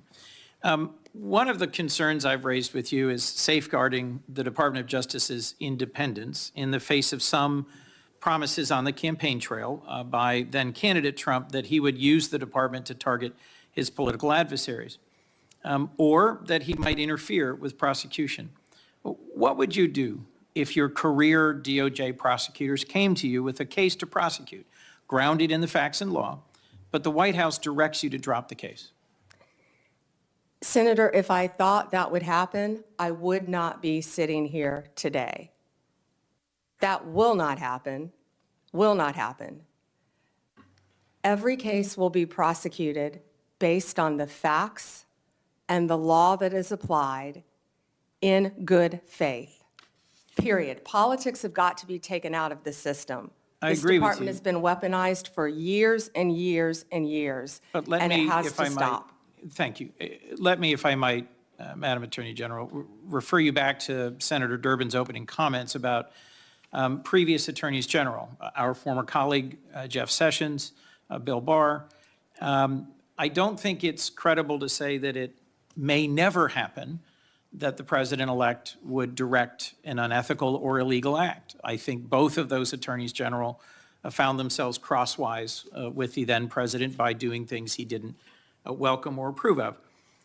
Just answer the question for me, if you would. I know you may not expect it. I know you wouldn't have accepted this nomination if you thought it possible. But let's imagine that once again, President-elect Trump issues a directive or order to you or to the FBI director that is outside the boundaries of ethics or law. What will you do? Senator, I will never speak on a hypothetical, especially one saying that the president would do something illegal. What I can tell you is my duty, if confirmed as the Attorney General, will be to the Constitution and the United States of America. And the most important oath, part of that oath that I will take, are the last four words, "So help me God." Given the importance of that oath, I hope you can understand the importance of repeated questions from some of us about the importance of having independence in the Department of Justice. It has a long tradition of independent special prosecutors, especially to handle high-profile or often political cases. If you got credible evidence of a criminal violation by a White House official, including even the president, would you bring in a special prosecutor? Senator, that's a hypothetical. I can tell you what I do know is special prosecutors have been abused in the past on both sides. We have seen that for many, many years. They have cost the taxpayers countless dollars, countless. And I will look at each situation on a case-by-case basis and consult the appropriate career ethics officials within the department to make that decision. Attorney General, do you think special counsels need to be confirmed by the Senate? I will follow the law and I will consult with the appropriate ethics officials regarding the law. Right now, they do not need to be Senate confirmed, of course. But you did sign an 11th Circuit brief arguing that they should be. I will follow the law, Senator. That's why I said that. Understood, but I was just getting to the clarity about the difference between a Absolutely. position you've advocated and what the current law is. Thank you for that. Look, bluntly, to me, refusing to answer a hypothetical when there is clear and concrete previous history raises some concerns for me. I think Chris Wray has done an outstanding job as FBI director at avoiding political pressure. And although he was chosen by President Trump, he's being driven out so that he can be replaced. My perception, I've not yet met with Mr. Patel, by a loyalist who has publicly said he will do what the president asks him. Given that Attorney General Barr was asked to go find evidence of election interference and improprieties, went and looked for the evidence and said, I can't find any, and was then dismissed. I'm just going to ask you one last. Protecting American invention and innovation, American intellectual property, is a real concern of mine and of several others on this committee. I look forward to talking with you about that pressing concern. But the most important question I had for you today is whether you will be willing and able to stand up to politicization and interference in the Department of Justice.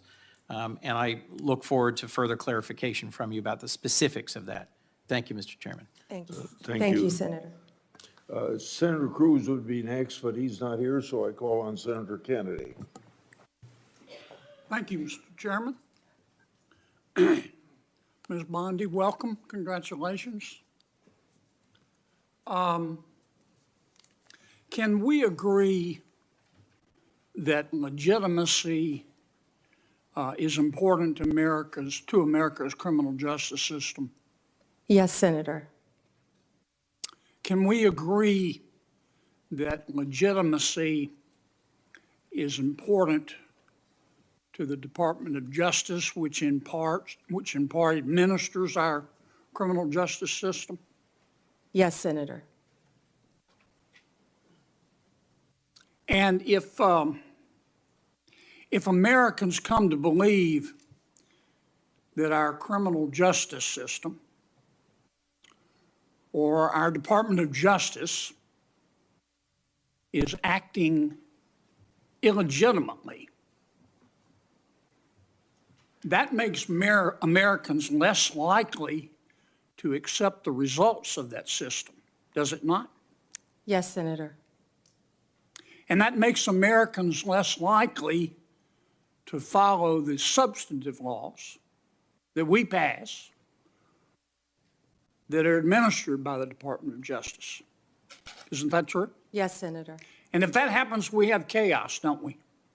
Chaos. And the social contract is breached, isn't it? Yes.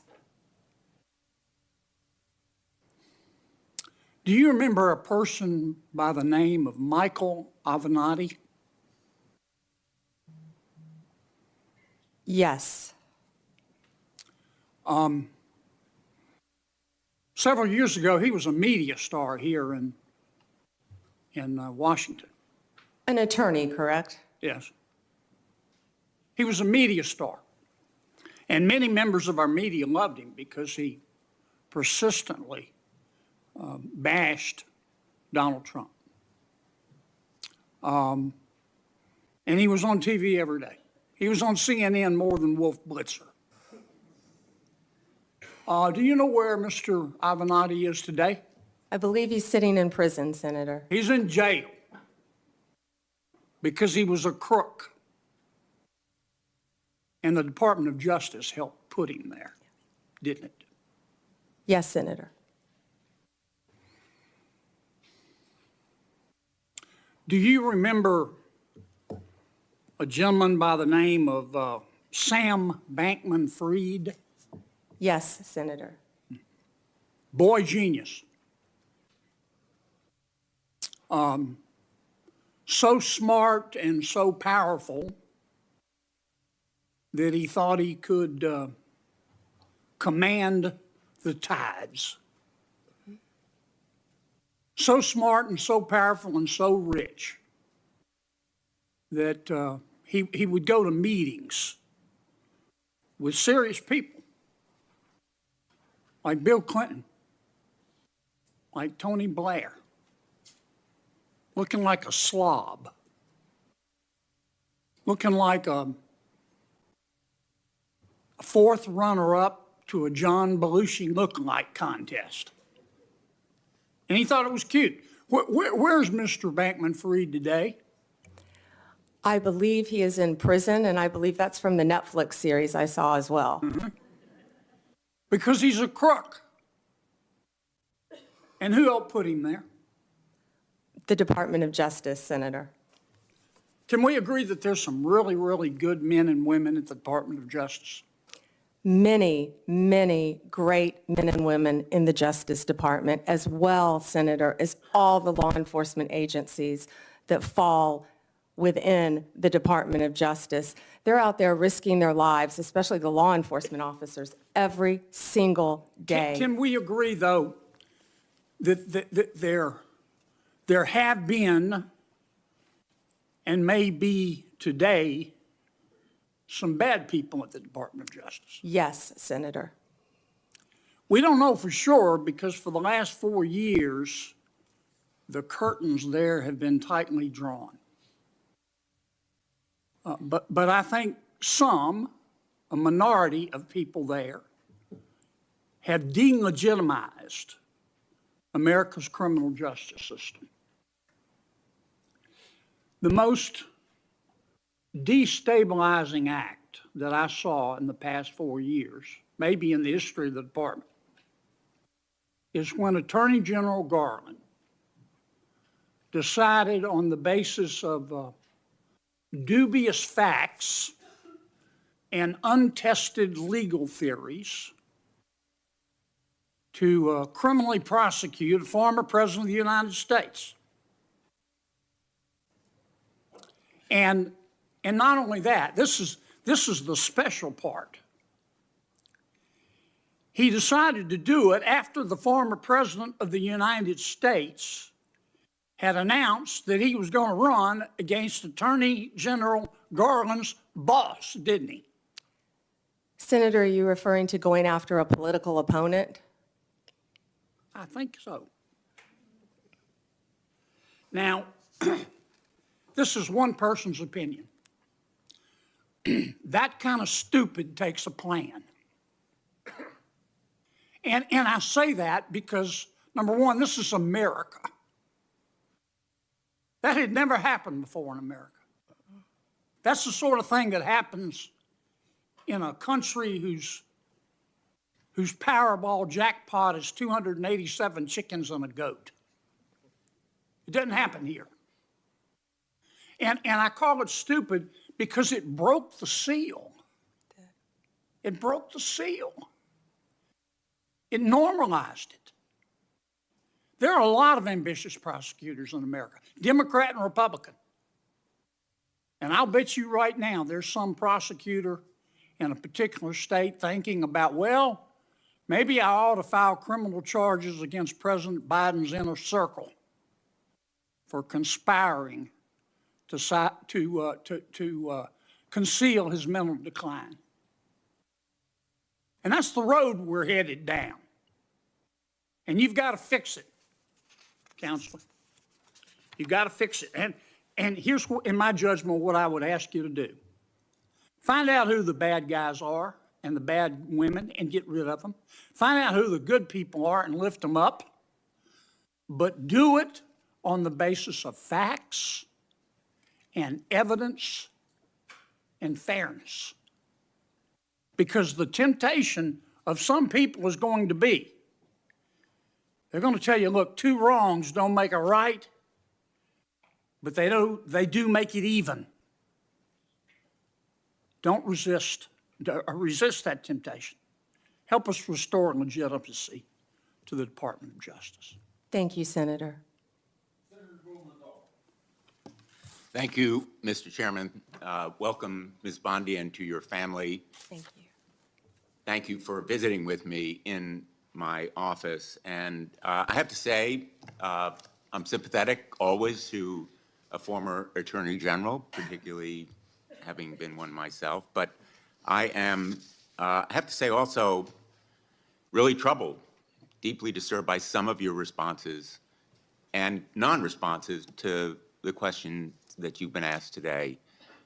You say the right things, that you're going to be the people's lawyer. That's what you have to say to be here. But I believe being the people's lawyer means you have to be able to say no to the President of the United States.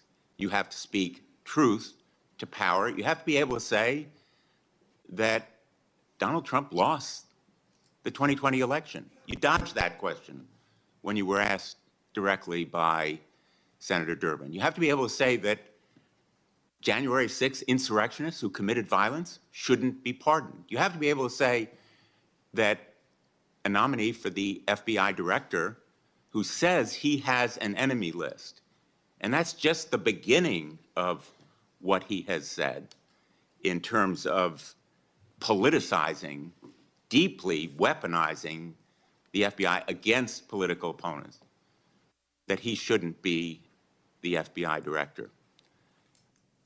You know, we have some history here with your predecessors, Barr, Sessions, and others, who perhaps sincerely, when they sat where you are now, said that they would say no, but they were working with a president that expected them to be his Roy Cohn, his personal attorney. Do you really think that you can avoid the disgrace that they encountered or the repercussions from the White House if you say no to the president? And so my question to you is, can you say no to the President of the United States when he asks you to do something unethical or illegal? Senator, first, I need to clarify something that you said, that I have to sit up here and say these things. No, I don't. I sit up here and speak the truth. I'm not going to sit up here and say anything that I need to say to get confirmed by this body. I don't have to say anything. I will answer the questions to the best of my ability and honestly. Let me ask you, an individual who says that he is going to, quote, come after, end quote, people he alleges, quote, help Joe Biden rig the presidential elections, that he has a list of people who are part of this deep state who should be prosecuted, that he's going to close down the FBI building on his first day in office. Is that a person who appropriately should be the FBI director? Aren't those comments inappropriate? Shouldn't you disavow them and ask him to recant them? Senator, I am not familiar with all those comments. I have not discussed those comments with Mr. Patel. What I do know Well, is I'm Mr. asking you Patel, for your view. Excuse me, what I do know is Mr. Patel was a career prosecutor. He was a career public defender, defending people, and he also has great experience within the intelligence community. What I can sit here and tell you is Mr. Patel, if he works with running the FBI, if he is confirmed, and if I am confirmed, he will follow the law if I am the Attorney General of the United States of America, and I don't believe he would do anything otherwise. Well, let me just submit that the response that I would have hoped to hear from you is that those comments are inappropriate and that you will ask him to disavow or recant them when he comes before this committee, because they are indeed chilling to fair enforcement and the rule of law. Let me ask you on another topic.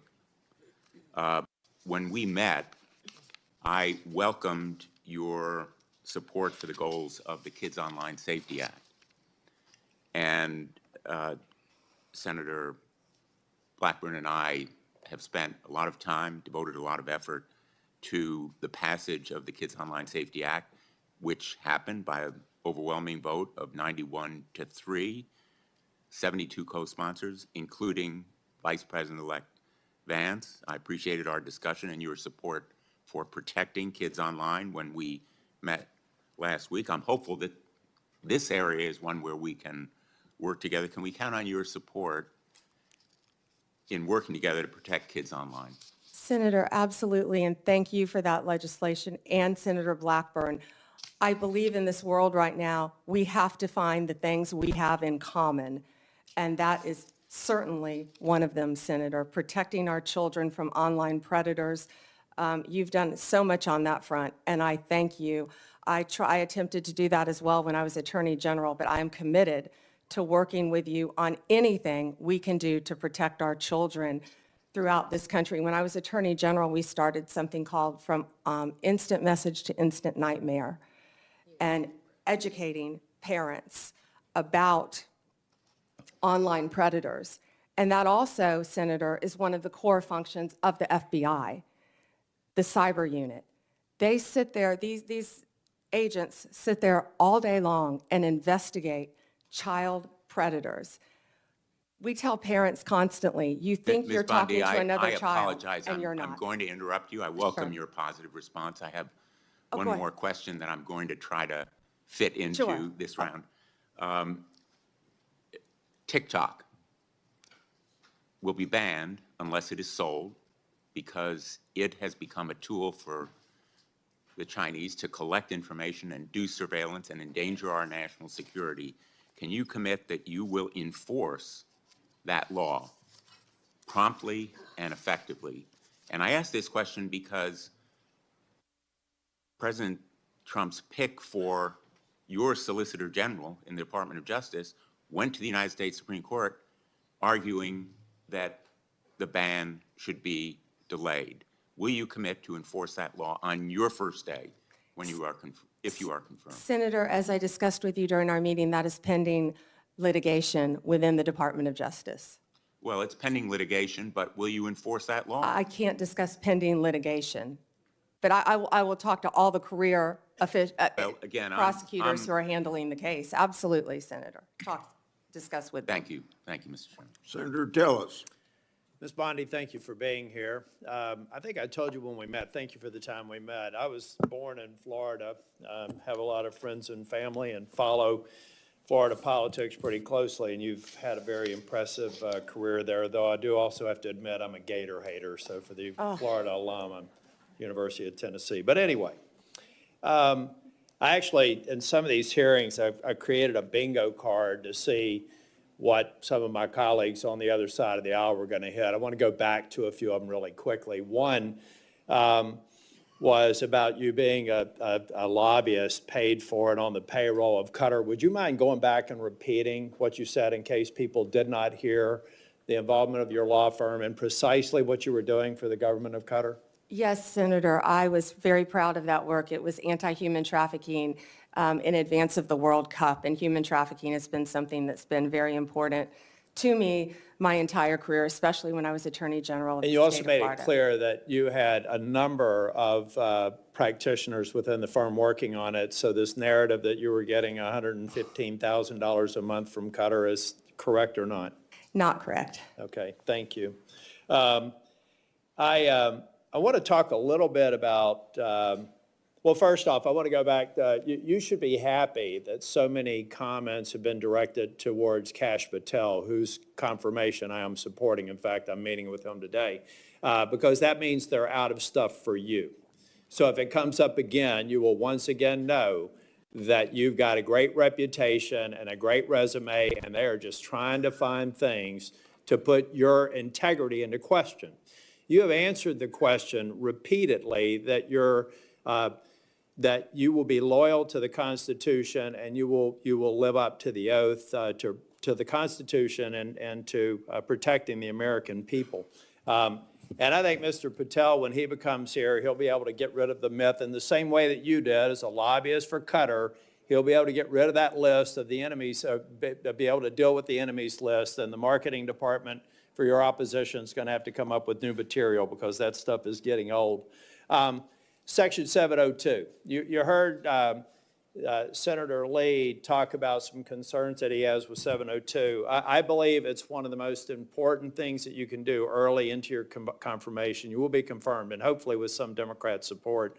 That there have been dramatic reforms to 702. I've sat through an extensive presentation to try and make sure that the abuses never occur again and that you have a throat to choke if somebody abuses the protocol that's in place. I believe that we need to codify a lot of that. As a matter of fact, when I went through it, I felt like there were so many blinding flashes of the obvious. How could this not have already been a part of the approval matrix? So can you, after you're confirmed, commit that you or a designate will come back and provide for this committee an update on all of the protocols that have changed and recommended legislation for codifying, so that when we do go to reauthorization, we'll have what we need to make sure that that program stays in place?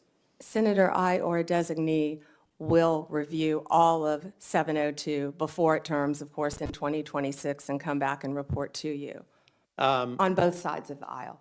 Thank you. You have a great perspective with your time in the state and working with the Department of Justice. Give me an idea of things that we need to do better in terms of, and I'm talking primarily in the law enforcement role. I think many people don't understand the joint task forces, the law enforcement efforts that are going every single day in every one of our states. What an incredible job they do. So can you give me some sense of things that you would look at to say maybe we could do it better from your perspective of having been a prosecutor in Florida? Yes, thank you, Senator. Yeah, having been a career prosecutor, I think I have a unique perspective because I was a state prosecutor, of course, prior to becoming Attorney General. So I worked on a daily basis with local law enforcement and state and federal, not daily with federal, but I worked consistently with state, local, and federal. Then when I was Attorney General, I worked with all three as well. I feel like we have to have better coordination among all our agencies, especially given all the terrorism issues that we've discussed earlier in this hearing. We have to wrap in and communicate better with our local and state law enforcement officers throughout this country. There are so many great men and women in law enforcement, and we have to, I don't know exactly how yet, but we have to figure out a better way to work together with the federal authorities.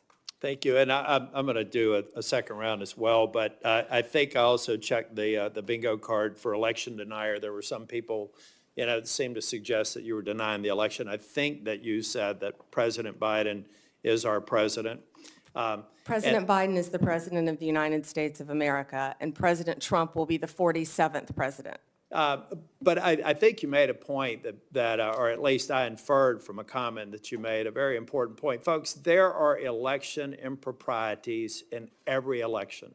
The question is a matter of scale and whether or not you can prove it. We've seen it in North Carolina and seen it in other places. It's one of the reasons why I support voter ID, because we want to make elections easy to vote and hard to cheat. But the fact of the matter is people are cheating. So if anybody on this dais suggests that there aren't irregularities in every election, then they need to spend more time at home and really studying the facts. I don't think, though, that you've said that Biden is an illegitimate president. In fact, I think you said just the opposite. He is the president of the United States, and President Trump will be the next president, right? Yes. Okay. Last thing before the second round, January 6th, a lot of people are going to say you're going to have a rubber stamp for letting people have pardons or recommending a pardon for people who did violence to law enforcement. I'm not going to ask you a hypothetical because I want you to be consistent in not answering them. But I have to believe, as a member, I was the last member out of the Senate on January the 6th. I walked past a lot of law enforcement officers, who were injured. I find it hard to believe that the President of the United States or you would look at facts that were used to convict the violent people on January the 6th and say it was just an intemperate moment. I don't even expect you to respond to that, but I think it's an absurd and unfair hypothetical here, and you probably haven't heard the last of it. Thank you, Mr. Chair.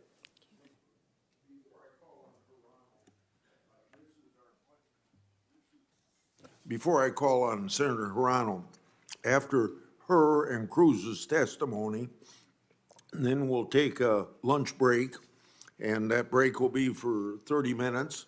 And I can't control when my senators come back, but I expect you to be back after 30 minutes, and I'll be here. Yes, Chairman. And then I may leave the meeting to open the Senate, so whoever's on our side is acting chairman during that period of time. Senator Hirano. Thank you, Mr. Chairman. As part of my responsibility to ensure the fitness of all nominees, I ask the following two initial questions. First, since you became a legal adult, have you ever made unwanted requests for sexual favors or committed any verbal or physical harassment or assault of a sexual nature? No, Senator. Have you ever faced discipline or entered into a settlement relating to this kind of conduct? No, Senator. Ms. Bondi, I am focused on two things in my evaluation of President-elect Trump's nominees. The first is whether the nominee is qualified and experienced enough to do the job. The second is a fitness to serve, which includes putting loyalty to the Constitution over loyalty to the president. Unfortunately, in my view, many of President-elect Trump's nominees are lacking in at least one of these two requirements. Ms. Bondi, your experience as a prosecutor is the kind of thing we would expect to see in a nominee for Attorney General, but I do have questions and concerns about potential conflicts of interest, about whether you will keep DOJ's law enforcement responsibilities independent of the president's political whims, and about whether you will let facts and evidence guide your decisions. So let's start with the importance of facts, which you say is important. Ms. Bondi, we want an Attorney General who bases decisions on facts. So I want to ask you a factual question. Who won the 2020 presidential election? Joe Biden is the President of the United States. Ms. Bondi, you know that there is a difference between acknowledging it and, I can say that Donald Trump won the 2024 election. I may not like it, but I can say it. You cannot say who won the 2020 presidential election. Okay. It's disturbing that you can't give voice to that fact. Moving on to DOJ's independence from politics.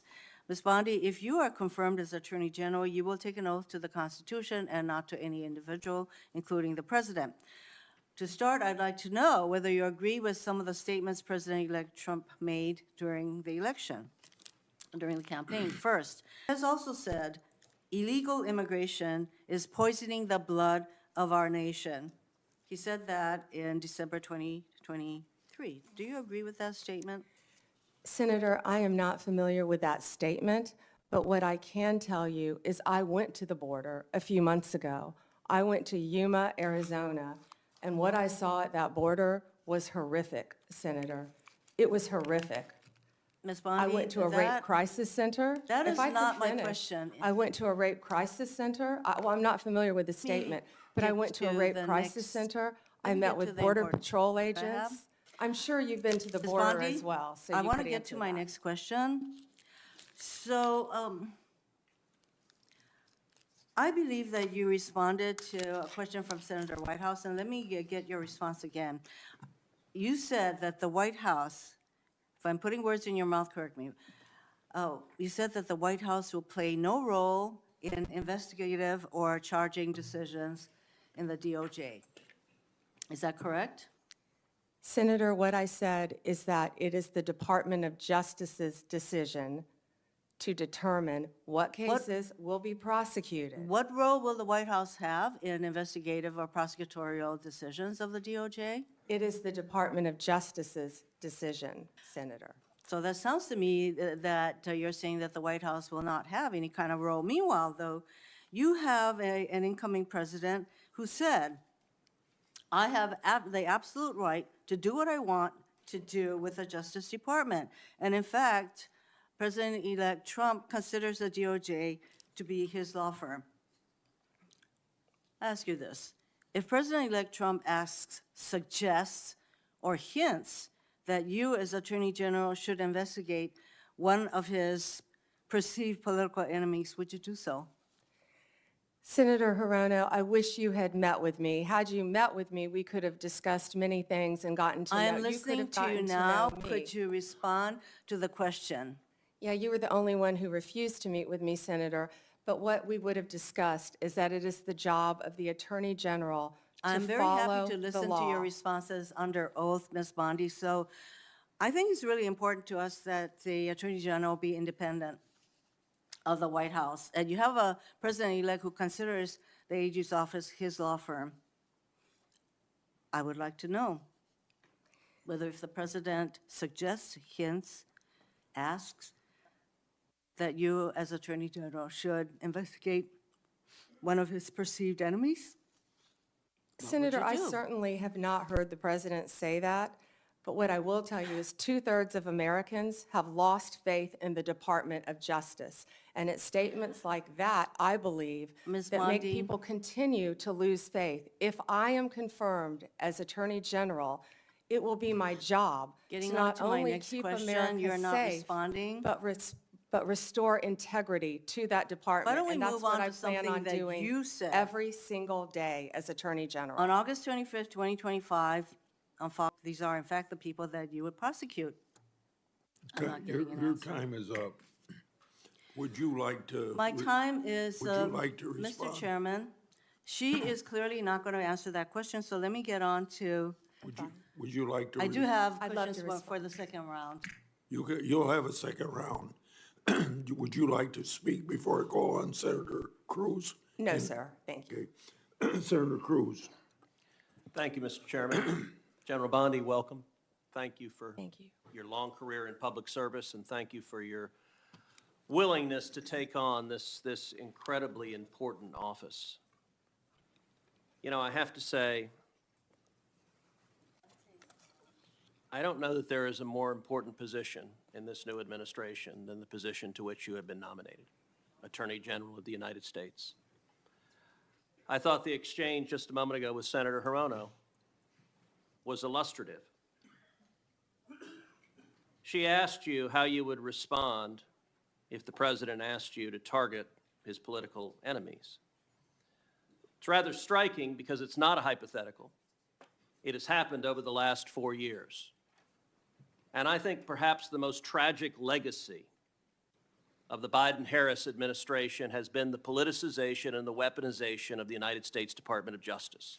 And we don't need to ask hypothetically because Joe Biden publicly mused and allowed the New York Times to report it, calling on Merrick Garland, why will he not prosecute Trump more quickly? And Merrick Garland, sadly, he sat in that chair and promised to be apolitical, and he broke that promise almost the instant he walked into the Department of Justice. If you look on the west pediment of the Supreme Court of the United States, just above the entrance, there's a simple yet profound four-word phrase, equal justice under law.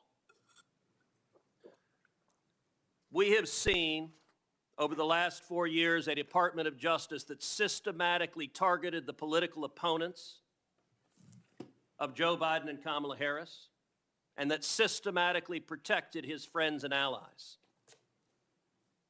And it is tragic to see the loss of confidence in the American people, in the Department of Justice, and in the FBI. I would note, I don't think there's an institution in America who has lost more respect from the American people than the FBI has in the last 4 years. That is a grotesque violation of the obligation of the Department of Justice and the FBI. So I want to start with just a very simple question. If you are confirmed as Attorney General, will you pledge to fairly and faithfully uphold the law regardless of party? So help me God. Amen. Look, and I want to be clear for folks at home. I don't want a Republican Department of Justice. I don't want a Democrat Department of Justice. I want a Department of Justice that follows the damn law. And I think the American people do too. That shouldn't be too much to expect. Now, I'm grateful to President Trump for nominating you. I think on any objective level, you're clearly qualified for this position. You have been a prosecutor for decades. You have been the elected Attorney General of the state of Florida, the third largest state in America, for 8 years. Let me ask you, in terms of your practice, how many criminal cases over the course of your career have you personally handled? Handled thousands. How many of those were before a jury? Hundreds. I don't want to overstate, but hundreds. I was in a courtroom for many years.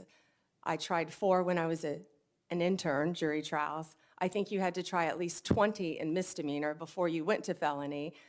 Then you were in court every day, and I was also lead trial attorney for many years trying many cases, so. And how many of those cases would have been before a judge? Oh, hundreds and hundreds as well, but hundreds before a jury, I would assume. And as Attorney General of Florida, how many lawyers did you supervise roughly? Approximately 400, Senator. Now, I also want to clarify something. During the course of this hearing, several Democrat senators have referred to you as President Trump's, quote, personal lawyer. Now I don't believe that is an accurate characterization. As I understand it, you represented President Trump as a White House special advisor during his first impeachment trial. Is that correct? Within Office of White House Counsel, yes, Senator. And is working within the White House counsel's office different than representing Donald J. Trump individually as his personal lawyer? Absolutely. How's it different? You're working for the government. You're working for the Office of White House Counsel. You're not representing him in his personal capacity. And so you have not represented him in his business affairs, in his personal life, or in any of the criminal trials he has faced? No, Senator. And you know, when it comes to weaponization, it's worth noting that in more than 2 centuries of our nation's history, no president had previously been indicted, no president had previously been prosecuted until the Biden-Harris White House came along. And in the last 4 years, we've seen Donald Trump indicted and prosecuted not once, not twice, not 3 times, but 4 separate times. And 2 assassination attempts, Senator. I have to say, Javert from Les Mis would be chagrined at the efforts of Democrats to do anything possible to take him down. And I believe the real target in this was not President Trump, but it was the American people, that these prosecutions were brought because partisan prosecutors were terrified that the American people would do exactly what they did in November of 2024 and vote to re-elect Donald J. Trump. By 77.3%. Million Americans, 77.3 million Americans. Will you commit every day as Attorney General to follow the law, to follow the Constitution, to uphold the rule of law without favor and without regard to the partisan position of any criminal defendant? Yes, Senator. That's what we should all expect from an Attorney General. Thank you. We'll now recess for 30-minute lunch break. That means we'll be back at 12:25. And when we resume, Senator Booker will be recognized to ask his questions. Mr. Chairman, thank you very much for this hearing. Ms. Bondi, thank you so much for the visit to my office. A couple of things. First of all, congratulations on the nomination. And number 2, a couple of Vermont things that we talked about. We're going to have a new U.S. attorney in the state of Vermont. And in the last Trump administration, the Justice Department in the Trump administration worked closely with Senator Leahy, Democrat, and with Governor Scott, Republican, and came up with a consensus choice. And I seek your assistance in helping make sure that we are successful in getting a very competent U.S. attorney in Vermont, and hopefully with the cooperation of Governor Scott, our Republican, as I mentioned, and Senator Sanders and me. And Senator, as I discussed with you in our meeting, I look forward to working with you and cooperating with you and learning about many of the issues you have in Vermont.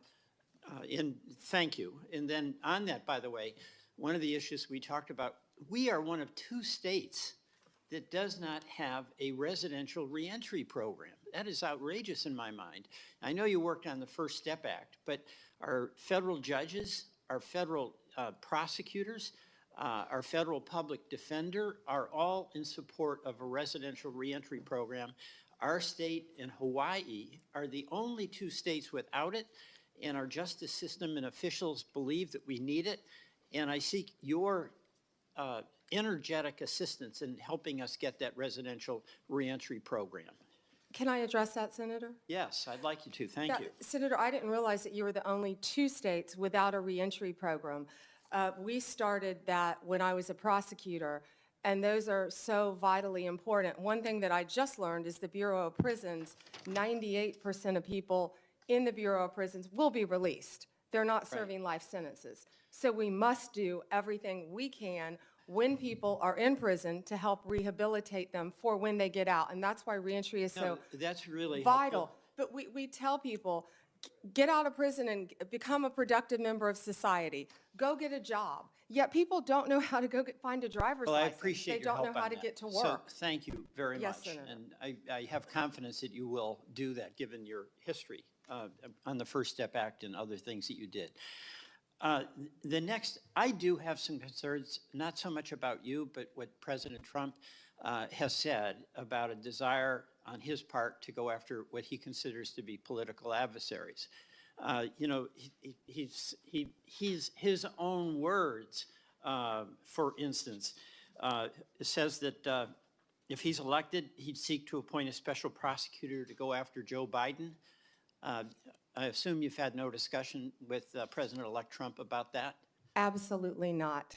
And he Nor has against Senator Schiff. I'm looking at your next one. Well, my colleague, Senator Schiff, who I think did an incredibly good job. President Biden had different points, or pardon me, President Trump had different views about that, where he said on a number of occasions that he should be prosecuted, that everybody on the January 6th committee should be prosecuted for their lies and treason. No discussion about that. No, Senator. And Liz Cheney also, he's said that she should be prosecuted for lies and treason as well. We have had no discussions about Liz Cheney. All right, and you've satisfied me that this is not an agenda you have.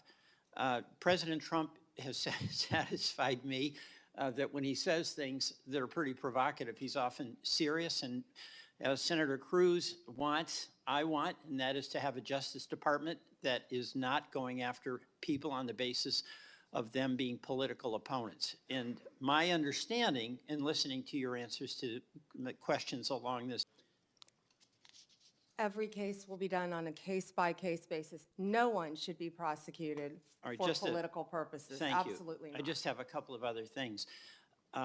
One is the False Claims Act. Senator Grassley, thank you for that False Claims Act. In Vermont, there are incredible challenges for folks trying to get health care. It's really expensive.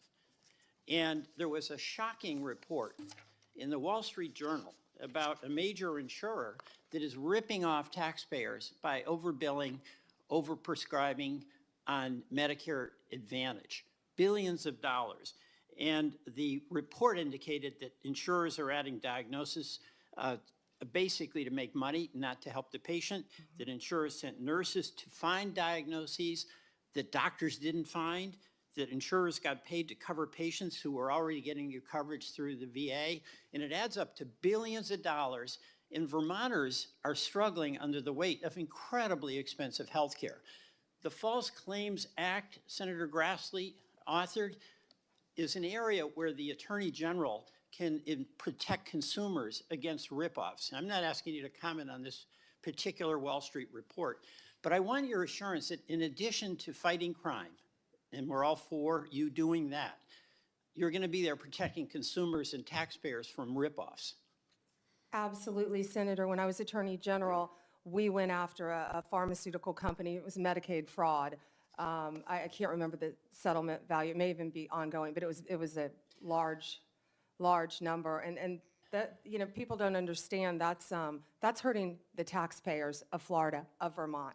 So use that False Claims Act that we can thank Senator Grassley for. It's cold out there in Vermont. We need vigorous enforcement to protect taxpayers and Vermonters from rip-off charges. Thank you. I yield. Senator Schmidt. Thank you, Mr. Chairman. And it's good to see you. Thank you. And I meant every word of those introductory remarks. I have the greatest deal of respect for you personally and professionally.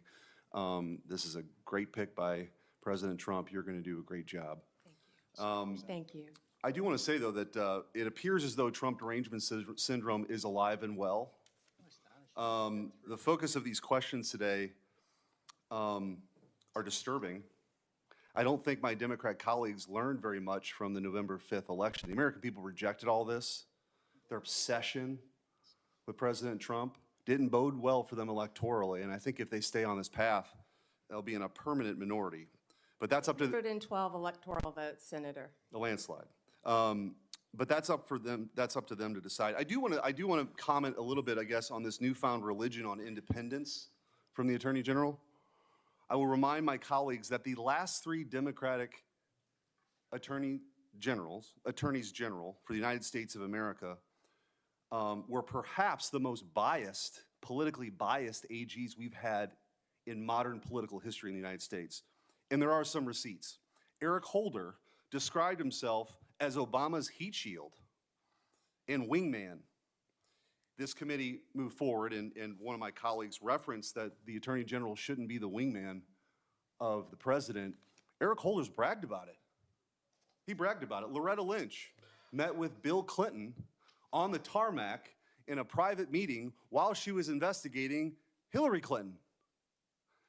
And Merrick Garland probably gets however many gold stars you want to give for the most politicized, weaponized Department of Justice we have ever seen. And I think it's worth exploring that, and then I want to get your comment on it. To just sort of take a step back, I think part of leadership is understanding the moment that you're in and the landscape. We've never seen anything like this. And there is a story to be told. The arc of this story begins when Joe Biden gave a speech demonizing half the country, calling them threats to the republic, threats to democracy, these MAGA Republicans, and I'm going to do everything I can to make sure President Trump ever gets back into the White House. Miraculously, these zombie cases are resurrected. And let's talk about a couple of those. You've got, of course, Jack Smith, the overzealous and disgraced special prosecutor who time and time again has been slapped down by courts for overcharging and taking an overtly political position. He, by the way, in his postmortem this week, even acknowledged that it was unusual for him to be tasked with going after the political opponent of the President of the United States. It didn't stop him, though. The Supreme Court did, thankfully.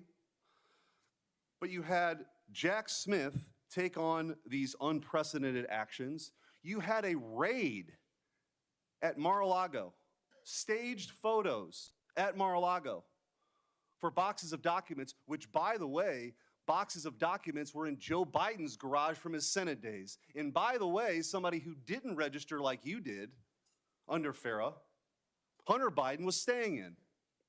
We don't know if he's compromised or not because that investigation was dropped. And give me a break that justice was meted out fairly for Hunter Biden. It wasn't. The Department of Justice went out of its way in documents to try to get him absolved of all potential crimes in the plea deal. It was only when the judge asked questions that unwound that. And they got back to the gun charge, but then President Biden did the dirty work himself. It was always going to be Plan B. You had Jonathan Sue, Biden's deputy White House counsel, coordinated with the DOJ and Jay Bratt on those classified document cases. Matthew Colangelo, who's that? The number 3 guy at DOJ goes to where? Alvin Bragg's office. Alvin Bragg then resurrects a zombie case in lawfare at a local level. Why would the number 3 person go do that? Maybe there was coordination. Maybe there was coordination, by the way, with the number 2 assistant DA in Atlanta in the Fonnie Willis case, who was meeting with the White House. Why would the White House care about a case in Atlanta? Well, the truth is everybody knows it was on full display. This was the worst case of lawfare we've ever seen. If this was happening in another country, our State Department will be warning us about it. It's banana republic stuff. And one of the reasons why I'm so glad that you have been put up and nominated for this position is that I think you have the ability to level set. So when the Democrats ask you questions about your independence, it is beyond ironic that we're sitting here today because of the lack of independence from Merrick Garland and Eric Holder bragging about being Obama's wingman. So I just want to ask you, you've been asked this a bunch of times, you're going to make decisions, as you always have, right, on the law and let investigations go where they're going to go, but they're not politically motivated, correct? Yes, Senator, based on the law and the facts that apply. And in my limited time, I do want to give you an opportunity to talk about some of your experience working with law enforcement as Florida's Attorney General. This is something that, you know, as you and I talked about over the years, you were known for this, the collaboration you had. And I think getting the Department of Justice back to its core function of taking on violent crime, protecting the constitutional rights of Americans, but taking on violent crime is really important. And how you went about doing it, you've gotten bipartisan praise for that over the years. You've got the support of all these law enforcement agencies. That's something that you're going to continue and take forward into this office. Is that right?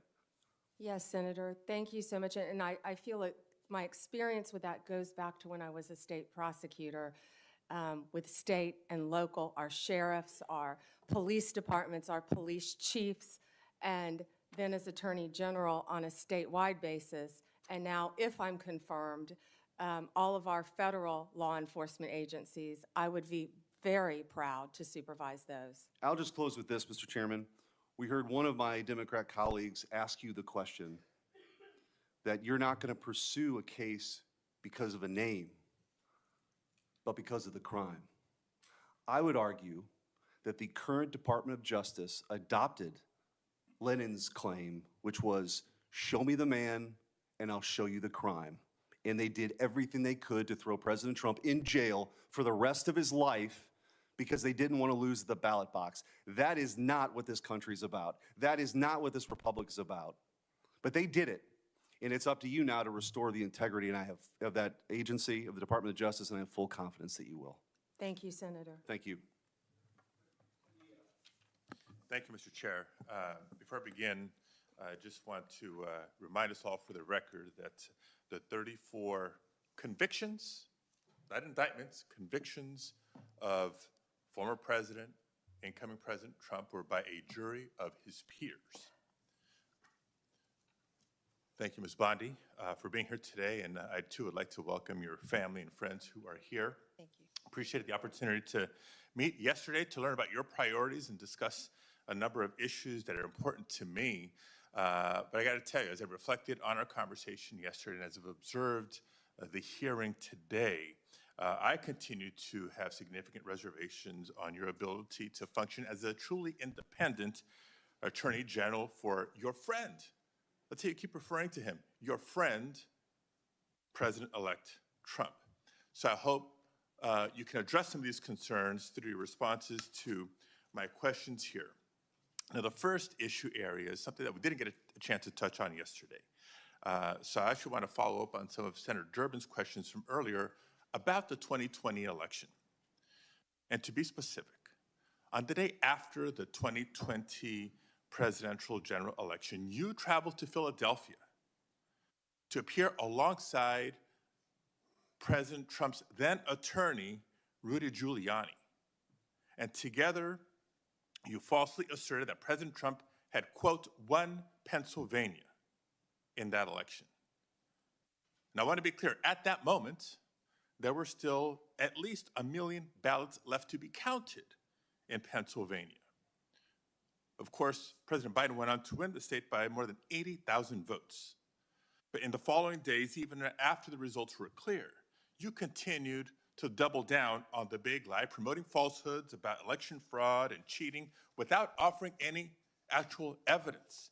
And I remember it clearly because I served as California Secretary of State at the time, and I invited anybody associated with the Trump campaign who was making these claims to come forward with evidence of irregularities in the election or massive voter fraud. 4 years later, I still have seen none. So I ask you today, do you have any evidence of election fraud or irregularities in the 2020 election? So, First Senator. Yes or no? It's a yes or no question. First Senator. Do you have evidence, yes or no? First Senator. First Senator. I'm so sorry about the fires to you and Senator Schiff and what you're going through in your states. I have to say that. I And appreciate think that, all but of my our clock is I'll ticking answer and I your want to question. hear All of our your answer. hearts go out to everyone in California for what you're facing right now. I'm glad you asked the question about Pennsylvania. It's I a was yes or no hoping question. I was Do you hoping have evidence, someone yes or would. no? Senator, I was hoping you'd ask the question. Do you have evidence, yes or no? I traveled to Pennsylvania. Do you have the evidence, I yes traveled, or no? Senator, to Pennsylvania. Okay, you're not answering my question. If you have no evidence to offer, let me ask you this. Will you now retract your previous statements that Trump won Pennsylvania in the 2020 election, yes or no? Oh, Senator, I traveled to Pennsylvania, and let me tell you what I saw firsthand. Yes or no? I didn't talk about California because I was not in California. I talked about. Yes or no? Last time I'm going to ask. I talked about Pennsylvania because Mr. I was Chair, there. I'm going to move on because she's got a clearly not court answering my order questions. And to I want to note, observe. colleagues, for everybody, members of the committee and everybody watching, that the attorney who stood beside Mr. Giuliani was making very similar statements. And he has since been disbarred from multiple jurisdictions for making these false claims about the 2020 election in court. And like Mr. Giuliani, as you've noted today, you've taken an oath to uphold the Constitution just as an attorney. And now you're asking us to consider you to serve as the chief law enforcement officer in our country. So it's imperative, Ms. Bondi, that you subscribe to facts and evidence and not politically convenient conspiracy theories. Your job will be, your job will be to protect voters and election workers, not to undermine and dox them. Now, I know that earlier you agreed that Joe Biden is in fact president, but many of the president-elect's inner circle continue to spread the big lie about the 2020 election. Then we'll move on to a different topic. 'Cause I know Senator, that's one you were that you're obviously speaking. not comfortable May with. I speak? You When cut I me ask off you the when I next was question, speaking. you can speak, and I hope you answer, Ms. Bondi. Well, I'd now, like when to we met answer yesterday, the previous one, Senator. when we met yesterday, You pointed your finger at me and you said did not you were seem speaking. to be familiar Let me answer with my the question. I'm not going to be Citizenship bullied by you, Clause, the Senator 14th Padilla. Amendment of the United States of America, which was deeply disappointing. I guess you And I'm didn't want to hoping hear you're more my familiar answer with it about today Pennsylvania. after I gave an opportunity to study overnight. So can you tell me and this committee what the Citizenship Clause of the 14th Amendment says? Senator, I'm here to answer your questions. I'm not here to do your homework and study for you. If I am confirmed No, as you're Attorney the one General. asking for a confirmation Hey, vote, you ma'am. cut me off. Can I please finish? What does the 14th Amendment say? Senator, the 14th Amendment, we all know, addresses birthright citizenship. I've been a state prosecutor. I've been a state AG. I look forward to, even given your remarks today, working with you and the people of California if I am confirmed as the 87th Attorney General of the United States of America. I didn't take your homework assignment. I'm sorry. I was preparing for today. So on the 14th Amendment, now you've testified repeatedly to this committee that you will uphold the laws of this country and defend the Constitution of the United States. Do you believe birthright citizenship is the law of the land, and will you defend it regardless of a child born in the United States, regardless of their parents' immigration status? Senator, I will study birthright citizenship. I would love to meet with you regarding Ma'am, you're birthright asking us citizenship. to Can I consider answer to the serve as the question? Attorney General of the United States, and you still need to study the 14th Amendment of the Constitution? That is not helping me have more confidence in your ability to do this job. One other immigration-related question, I'll steer clear of the I Constitution have one and the law. regarding that I'd like to Senator talk about. Hora asked you earlier, but I don't think you answered her question. Can you please tell us, do you agree with the statement that immigrants are, quote, poisoning the blood of our country, yes or no? I did not say that. I did not say that you said that. I'm asking if you agree with it, yes or no? I did not say that. Do you agree with it, yes or no? My great-grandparents are immigrants. Do you agree with it, They yes or no? came here from Sicily Do you agree through with it, Ellis yes or Island no? when they were teenagers. Do you agree with it, yes or no? Senator, let me answer the question. Yes or no? It's My real simple. great-grandparents came here, immigrated to this country from Sicily, recently went and found each of their birth certificates. We are a nation made up of immigrants. Do I believe immigrants are poisoning our country? No, Senator. Thank you very much, Mr. Chair. I can't wait for the second round. Same, Senator. Thank you. No, sir. Thank you.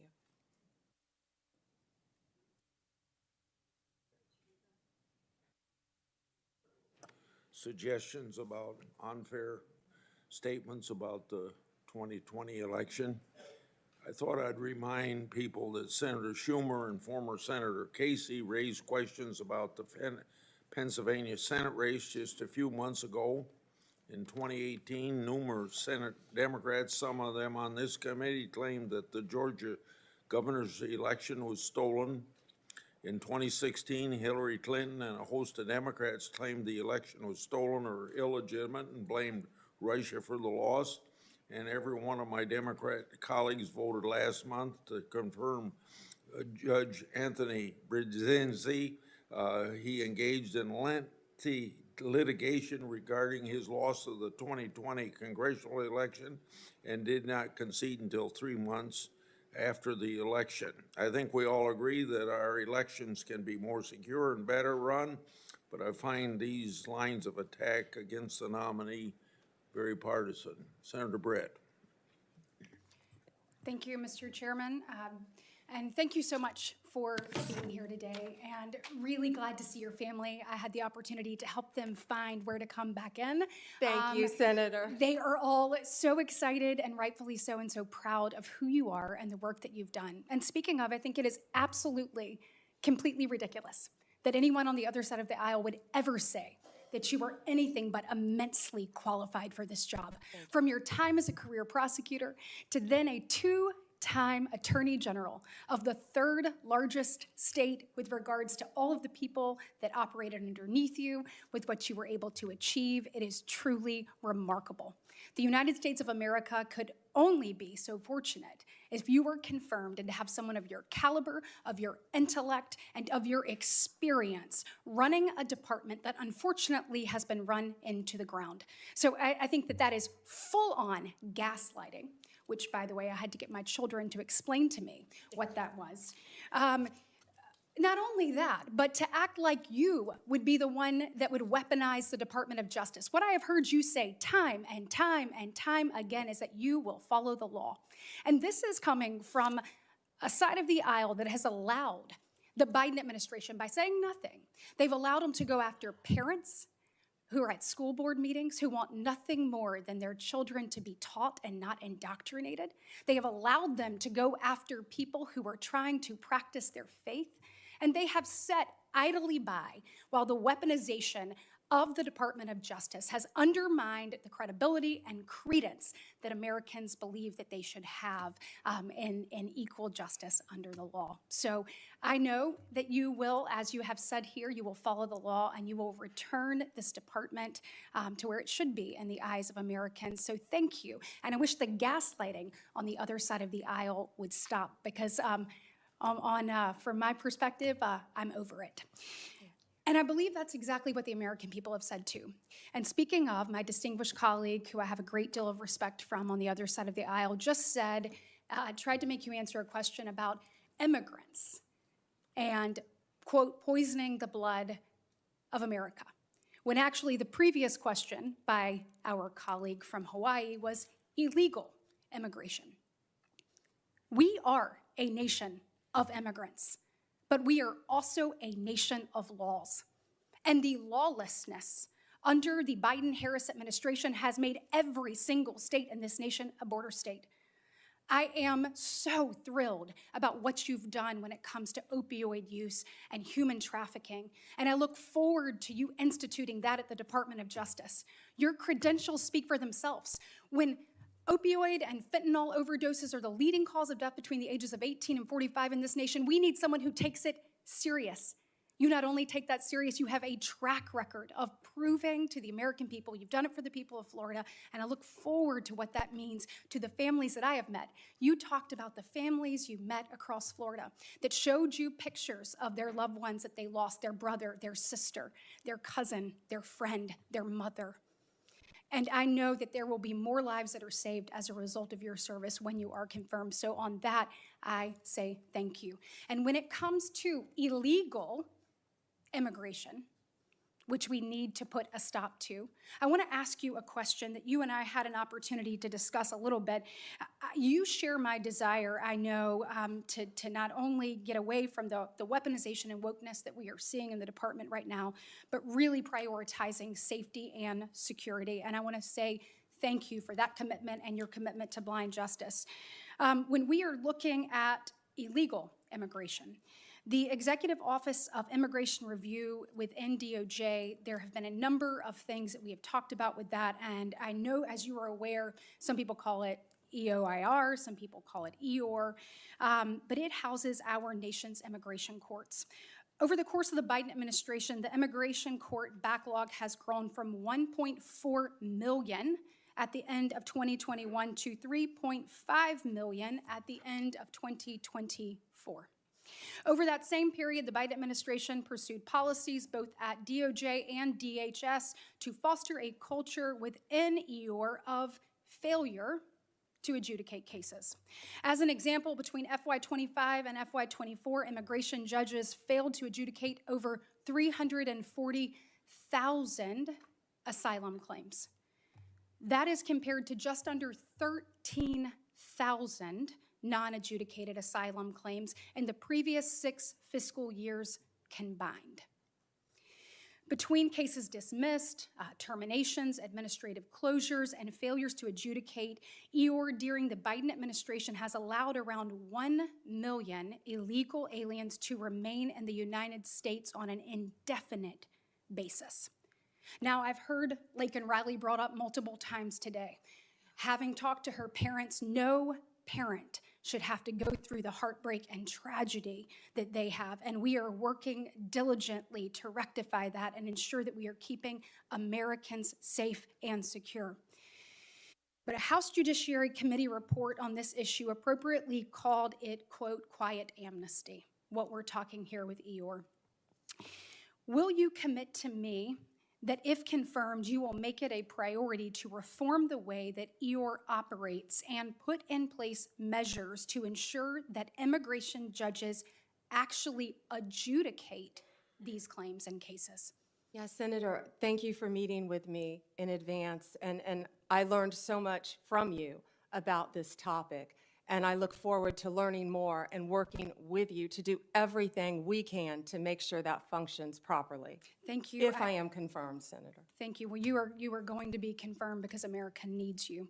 As a part of this effort, I hope that you will consider a number of things, including reinstating the performance metrics for immigration judges, similar to that were in place during the first Trump administration, and a reevaluation of the Biden administration's decisions and policies that have encouraged the use of administrative closures. And I assume I have your commitment to examine those issues thoroughly. We'll closely examine those, Senator. Thank you. Thank you.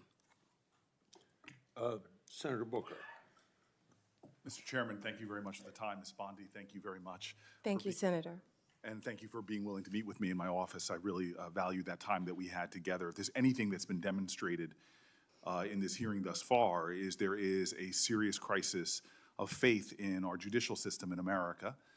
And we are at a time where, as Judge Learned Hand reminded us in his writings and speeches, that the power of the Constitution is only strong as long as it is believed in and had faith by the American people. And that faith is shaken by so much of the political tumult. And as we have a new administration coming in and a lot of the protestations about retribution or going after political opponents, I know you could expand your empathy enough to understand why there are many that really worry about your independence. But I've heard you over and over again in this hearing, as much as I've tried to focus on it as I've gone back and forth between Senate Foreign Relations and another Floridian, Marco Rubio.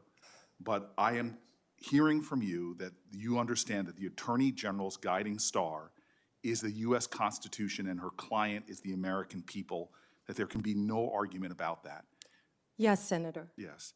And more than that, though, I hope that you, should you be confirmed, understand that there is an urgency in not just demonstrating through your actions that independence, but beginning to heal this country's lack of faith and shaken faith in that independence, in the U.S. Constitution. History may not long remember what any of us individually do here, but for the sake of our democracy, what you do to restore and repair the American faith, whether they be Democrats, Independents, or Republicans, is vital. I want to switch here to say publicly that when Donald Trump appointed Craig Carpenito as the U.S. Attorney in New Jersey, it was over the objections of myself and then Senator Menendez. I was wrong in my anticipation that he would not do good things in our state. He partnered with local leaders like those in Newark, New Jersey, to dramatically drive down crime. He was good for the safety of the city in which I live and the one that I led. Part of his strategy was to focus his resources on the most violent criminals. But that also meant that he used something that you know of called prosecutorial discretion. His strategies aligned with that of local leaders and was able to create historic drops in our murder rate. You know, through your experience, and you're intimately familiar, that enforcement decisions prosecutors must make every day, which charge to bring, which plea deal to offer, or what sentencing recommendation it makes, it's very important that local prosecutors understand that. Given this enormous discretion our legal system gives them, that they are best determined to make decisions about public safety. I'm very concerned that many people are starting to call for a time in our country where the Department of Justice should prosecute state and local prosecutors who exercise that prosecutorial discretion. As Attorney General, will you commit to respecting the autonomy of state and local prosecutors? Senator, we have to work together with state and local prosecutors. That's what I did my entire career. And if confirmed as Attorney General, I will continue to do that. They serve a vital function in our justice system. And you understand, like in my state, that sometimes they will decide not to go after certain low-level offenses in order to use their scarce resources to focus on the strategy of pursuing more dangerous people. Yes, Senator, I completely understand And that. those decisions shouldn't be politicized if they're part of a larger public safety strategy.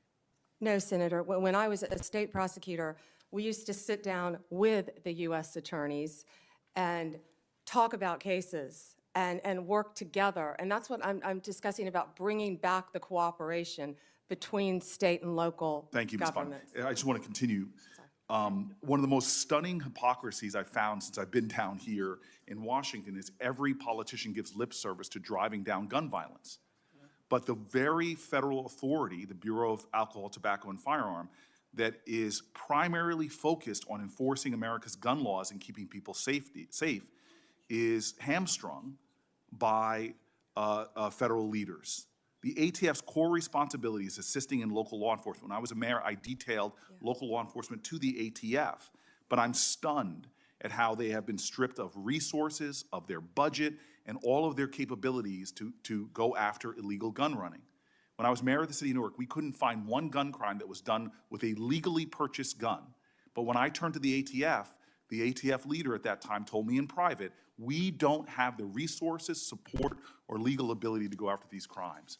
I am concerned about our ability to fight gun crime in America that threatens our law enforcement officers as well as people in communities from red counties to blue cities. Will you commit to doing everything you can to making sure the ATF has its resources and the legal power to pursue illegal gun runners in our country? Senator, I will do everything in my power to prevent illegal gun runners in our country. When I left being a state prosecutor to run for Attorney General, I almost didn't run because I was working on a wire case involving illegal gun runners. The DOJ issued in 2022 a use of force policy for its federal law enforcement officers. It was approved by the heads of the DEA, FBI, U.S. Marshals, and ATF, and many of them said it is actually a use of force policy that actually protects law enforcement officers as well as protects others from having their rights violated. It was also endorsed by the Fraternal Order of Police and NAPO, the National Association of Police Organizations. This policy is considered best practices in law enforcement. Will you commit to continuing this policy? Senator, I have not read the policy. I will review the policy, and I will report back directly to you if I am confirmed as Attorney General, and consult with law enforcement, absolutely. And I would appreciate if you looked at the policy and I submit questions for the record, hoping that you can elucidate maybe more of your thoughts on this. Certainly. And then I will also say, as my last question, because I see my time has run out and I look forward to a second round, the DOJ issued a policy regarding chokeholds, which limited the use of no-knock warrants and chokeholds. It's worth noting that Florida has outlawed no-knock entries altogether since 1994. Would you commit to continuing the 2021 DOJ policy on these issues? I am familiar with the policy. I have not read it. I'm committed to reading it and studying it and reporting back to you on that policy once again. Thank you. Mr. Chairman, thank you. Senator Hawley. Thank you very much, Mr. Chairman. Ms. Bondi, welcome. Congratulations on your nomination. I'm so glad that you've been nominated, as we discussed when we had the chance to meet. Thank you. It was a pleasure to work with you as a State Attorney General for a number of years, and I'm delighted to see you here today before the committee. I look forward to your confirmation. You will be confirmed. I, too, have taken note of the number of times you have been asked about weaponization of the Department of Justice as if it was a theoretical possibility that might happen in the future. One of my colleagues on the other side said, weaponization may well occur under your tenure. We all know that weaponization has occurred like we've never seen before in American history under this administration. And I want to get even more specific. In the last 4 years, this administration has carried out an unprecedented attack and campaign against people of faith. If you look at the numbers, we've never seen anything like it before in American history. It has been one of the most disgraceful chapters in the history of the Justice Department and in the history of the FBI. And I hope that you will reverse this and do right by every American citizen, including especially people of faith. Let me give you some specifics. After the Dobbs case was decided by the Supreme Court, over 100 pregnancy care centers and over 300 churches in this country were attacked, vandalized, firebombed. Do you happen to know off the top of your head how many prosecutions Merrick Garland's Justice Department brought in those cases?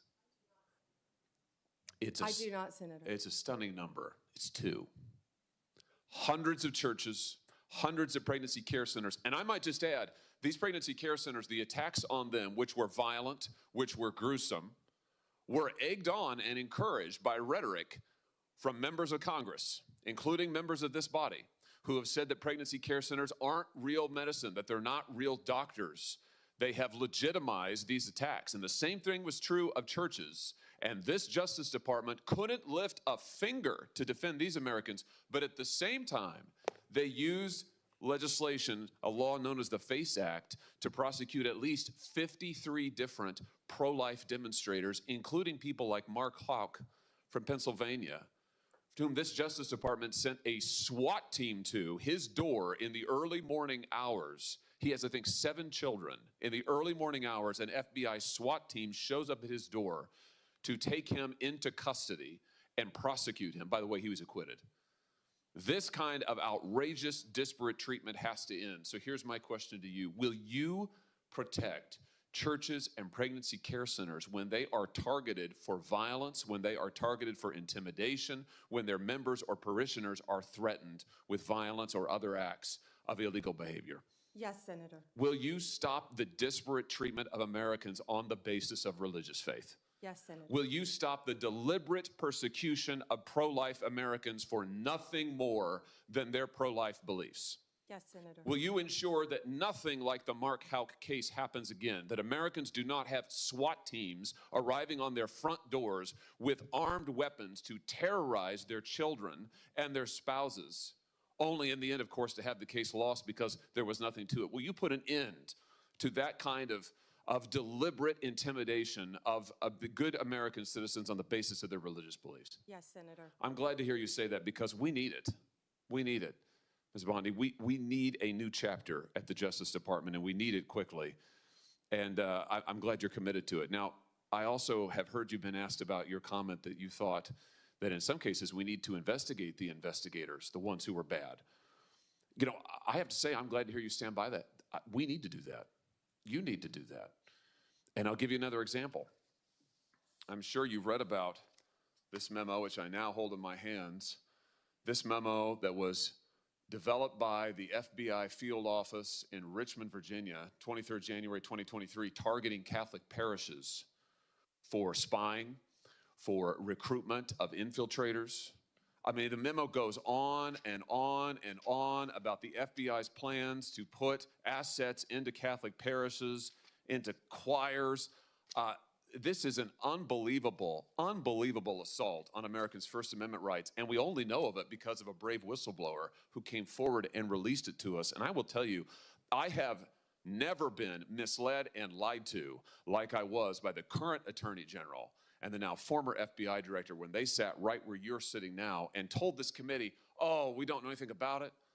Oh, only one field office was involved. It was the single work of a single field office and a very few individuals. As it turns out, that's not true. Multiple field offices were involved. Multiple individuals were involved. Under your leadership, will you put a stop to the use of FBI or Department of Justice resources to try and recruit informants and spies into Christian churches or any church or house of worship in this country on the basis of nothing more than faith? Of course, Senator. Let me just say this. To our knowledge, no one who was involved in the writing and performance, execution of this memo has been disciplined or fired. Will you conduct an investigation like you talked about, Ms. Bondi, that will get to the bottom of abuses like this? And to be clear, this is an outrageous abuse. It is an outrageous abuse. One of the worst abuses of Department of Justice and FBI authority in our history. Will you conduct an investigation to find out who signed off on this, who approved it, who advocated for it within the Department of Justice? Will you open the books on these abuses so that the American people can have confidence in their DOJ? Senator, and I think what you're talking about is the ultimate weaponization, what we've been discussing all day. If I am confirmed as Attorney General, one of the first things I will do, there'll be many, but I will personally read that memo, and if Mr. Patel is confirmed, discuss it with him right away. Fantastic. And will you work with this committee and our relevant subcommittees? I'm going to chair a subcommittee called the Crime and Terrorism Committee. We're going to do our own investigation into what happened here at the FBI and the DOJ. Will you work with us as you discover the nature of these abuses, and as you put a stop to them, will you work with us to make sure the American people get all the facts and this never happens again? And Senator, yes, I look forward to working with you and the Democrats. I would think this is something that we can all agree on both sides, that this should not be happening in the United States of America, and work together on it. That's fantastic. Let me ask you one other question here in my just few seconds that are remaining. This memo targeting Catholic parishes repeatedly refers to as an expert source a group called the Southern Poverty Law Center. Now, the Southern Poverty Law Center has a long history as an anti-religious group that has repeatedly gone after conservative and religious organizations, called them hate groups, called them sometimes terrorist groups. They're cited in this memo. They once infamously, the SPLC called the Family Research Council a terrorist hate group, and an armed gunman came into their lobby and opened fire. Will you put a stop to the use of the SPLC as an official source for any Department of Justice memorandum or finding? That will be one of the first things we will look at as well, Senator, and report back to you and the committee. Thank you very much. Congratulations. Thank you, Mr. Chairman. Thank you, Mr. Chairman. Ms. Bondi, as you know, the Supreme Court in Trump versus United States held the president has absolute immunity to commit crimes in certain core areas of the president's responsibility. One of those core areas is the Justice Department. So in a breathtakingly dangerous and irresponsible decision, Justice Roberts and the majority held the president could commit crimes using the Department of Justice and be immune from prosecution. Justice Sotomayor correctly said this new immunity lies about like a loaded weapon. So the fear and the concern we have is that the incoming president will use that loaded weapon, that immunity, to commit crimes through the Department of Justice. And for that reason, it is all the more important that we have an Attorney General who has the independence, the strength, the intestinal fortitude to say no to the president when it is necessary. So my first set of questions has to do whether you have the independence to say no when you must say no. And you can say this is hypothetical, but it is not hypothetical. So let me start with one very specific non-hypothetical. The president has said Jack Smith should go to jail. Will you investigate Jack Smith? Senator, I haven't seen the file. I haven't seen the investigation. I haven't looked at anything. It would be irresponsible of me to make a commitment regarding anything without, you're a long practicing attorney, without looking at a file. So you would need a Period. factual predicate to open an investigation of Jack Smith, is that right? Not a summary by you sitting here. Yes, sir. And not a summary by the president either, right? Absolutely. So a summary by the president or his desire to investigate Jack Smith would not be enough for you to open an investigation of Jack Smith, is that right? I will look at the facts and evidence in any case. You know, And sitting here, 72%, sitting here today. Senator, 72% of Americans please, I only have have 7 lost minutes. faith in the Department of Justice. Sitting here today, are you aware of any factual predicate to investigate Jack Smith? Sitting here today, yes or no? Senator, I will look at the facts and the circumstances. You can't answer that question? Brought to me. You're not a part of the department yet. There's no worry about divulging I'm sitting law here as a enforcement nominee. sensitive information. So just tell us, I'm are you sitting here as aware, a nominee. just tell us, are you aware of a factual predicate to investigate Jack Smith? Yes or no? Senator, what I'm hearing on the news Are is you aware of horrible. Do I know if he you seem committed a crime? reluctant. I have not looked You seem reluctant to answer a simple question. Let me ask you a different simple question. The president also wants to jail Liz Cheney. Sitting here today, are you aware of any factual basis to investigate Liz Cheney? Yes or no? Senator, that's a hypothetical, and I'm not going to answer that question. No, it's not hypothetical. I'm asking you, sitting here today, whether you are aware of a factual predicate to investigate Liz Cheney. Senator, no one Based has on what asked you me know. to investigate Liz Cheney. That is a The hypothetical. president has called for it publicly. You are aware of that, aren't you? No one has asked me to investigate But the president Liz. has We're called- also the worried about president- Liz Cheney, the Senator. president has You know what called we for should this- be worried about? Ms. Bondi, The please crime rate answer in my California questions. right now You are is aware, through the roof. Ms. Bondi, Your my- robberies Ms. are Bondi, 87% my higher question- than the national My question average. is this. That's what I My want to question be is focused this. on, Senator. Do you have the if I'm power to confirmed say as no to the Attorney president? General. And what you're suggesting today by your non-answer is you don't have the independence to say no to the president. So let me ask you a different question. It also requires you, if you're going to be a good attorney general, to be able to tell hard truths to the president. So my questions now are, can you tell hard truths to the president?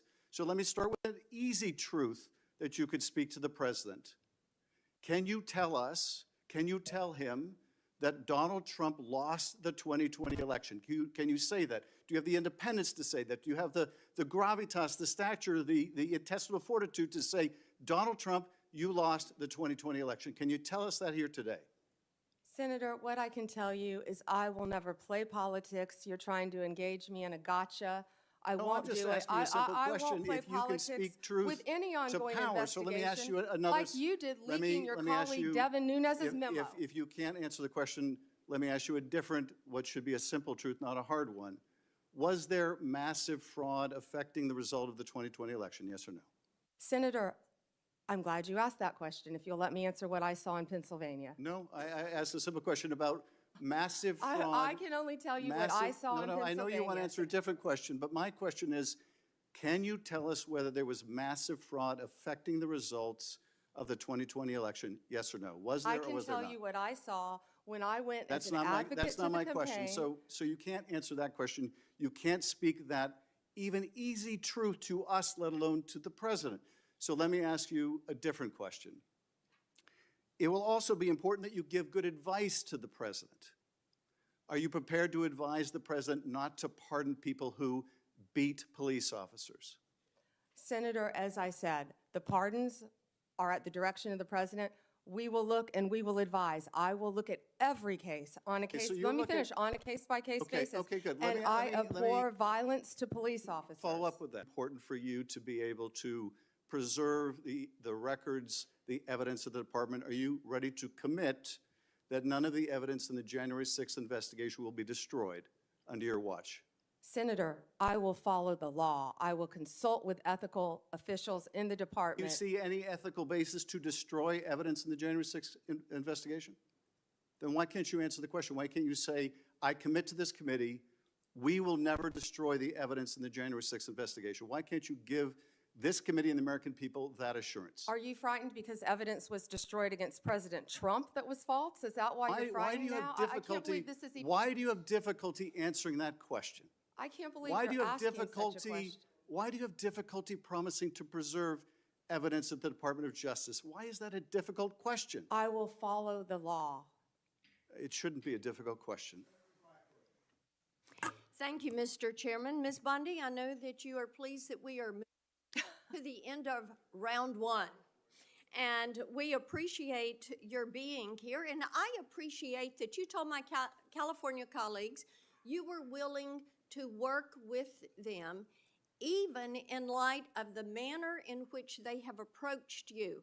Now, one thing I think we need to have everybody understand that is watching this hearing today and everyone sitting in here, what we have witnessed over the last 4 years with a weaponized DOJ. My colleagues have talked about this, and the American people know this.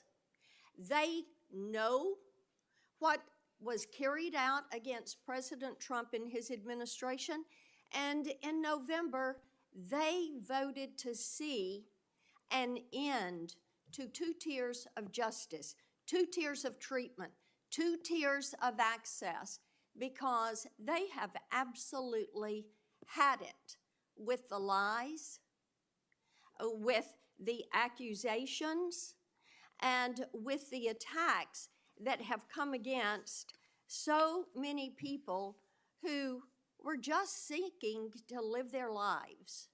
And then all of a sudden found the FBI or another federal agency or the DOJ knocking at their door. You know, Ms. Bondi, it would make you believe that my colleagues have learned nothing from the elections in November. They don't see this as a movie script that someone may have liked to write. What they see is this is real life. And they want a restoration to equal justice, equal access, equal treatment, abiding by the rule of law. Many of us have talked today about making America safe again. And in Tennessee, I hear a good bit about this. And as we've discussed your nomination, one of the things I've mentioned to people is your career as a prosecutor.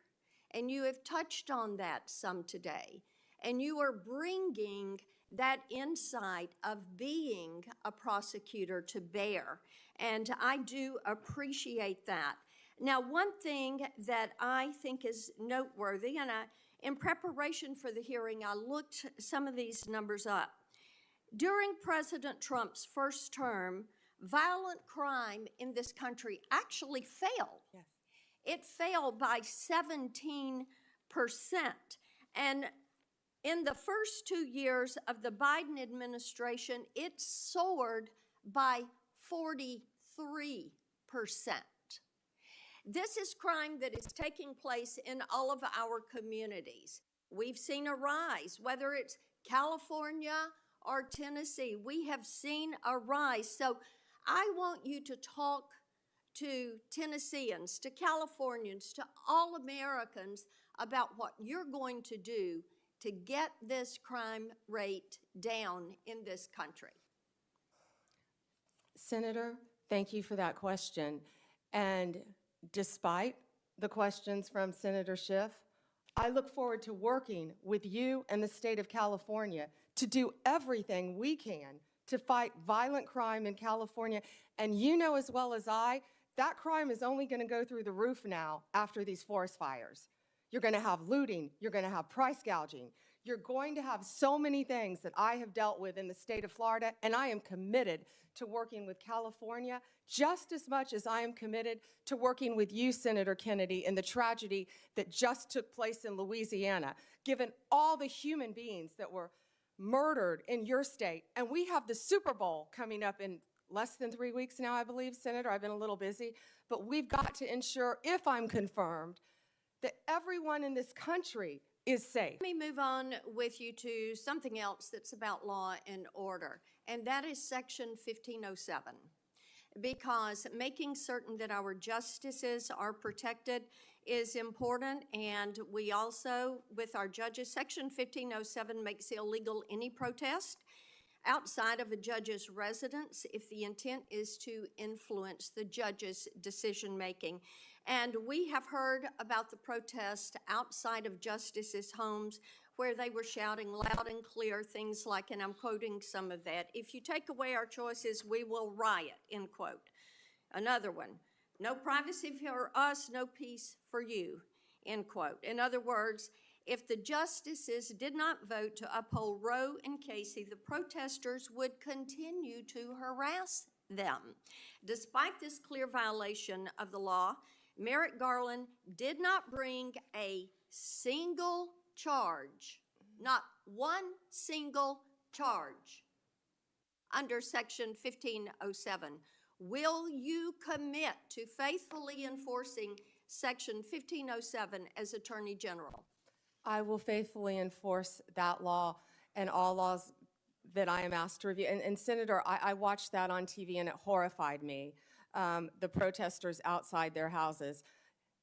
You can't do that for a reason, because our justices have to remain safe and unbiased and protected from threats, as do we all. But they do enjoy a special protection, and yes, that should be enforced. And thank you, Ms. Bondi. Thank you, Mr. Chairman. Yeah.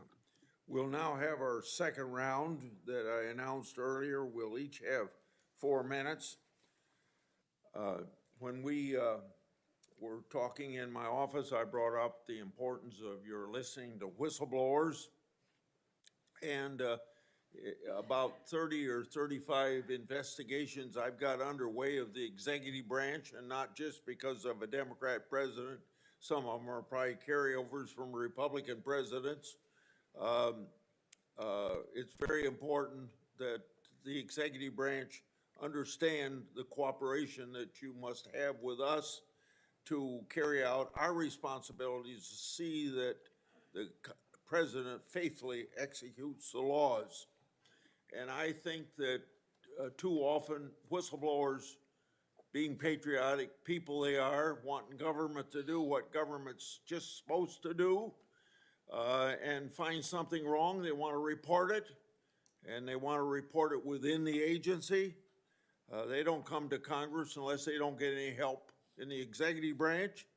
It seems to me that it's very important that you respect whistleblowers, but I've seen them treated like a skunk at a picnic by the agency they're in. I've seen them ruin themselves professionally. I see themselves. One time an FBI agent came to me, was escorted out of headquarters with his gun and badge taken away from him, just because the laboratory there was not using science to make sure that crime was actually committed. So now we have a new $40 million head or science lab so that people are protected and get their constitutional rights. So will you protect whistleblowers from retaliation and promote a culture? And I think that last thing, promote a culture, is more important, that values the important contribution of whistleblowers. Yes, and Senator, I think so people fully understand the importance of whistleblowers.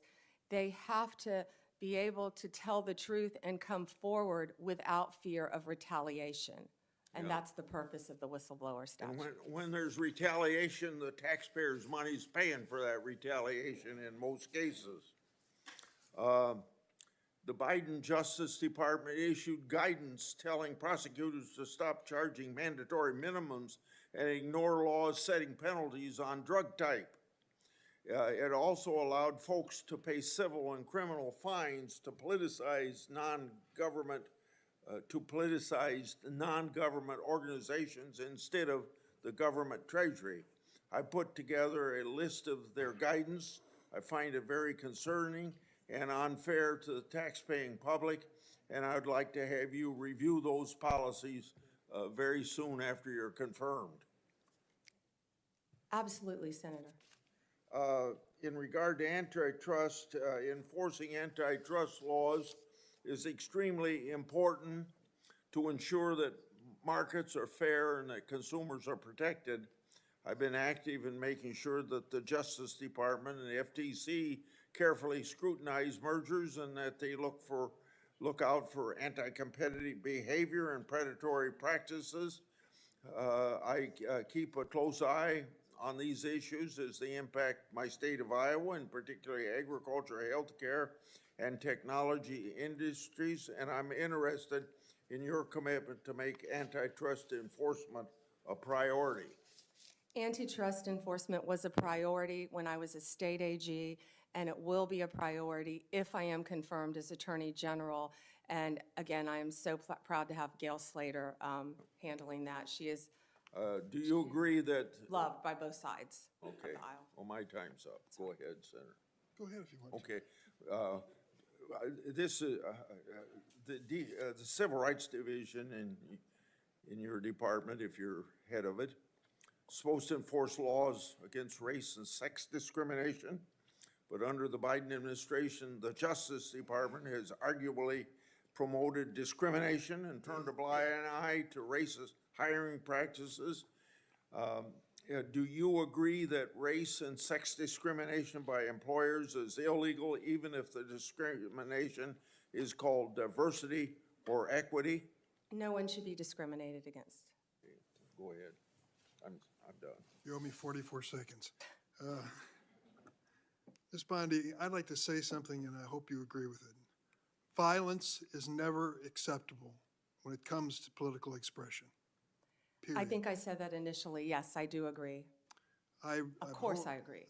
I abhor that sort of thing happening when it comes to conservative Supreme Court justices, and I abhor it when it comes to Nancy Pelosi's husband being attacked in his home. That was horrible. Which we should all say unequivocally both are unacceptable. I think you agree, correct? Horrible. All right. I guess as I reflect on what you've said today, a couple things surprised me. I did not expect you to be as outspoken as you are about Kash Patel. He's been characterized as a professional career defense attorney and a career prosecutor. That's a pretty amazing achievement in his life. But he also has said and done some things which are impossible to understand and justify. For example, are you familiar with something called the QAnon conspiracy? I have heard of it, but I do not know what it is, but I've heard of it many times, Senator. So let me tell you what I've learned about it.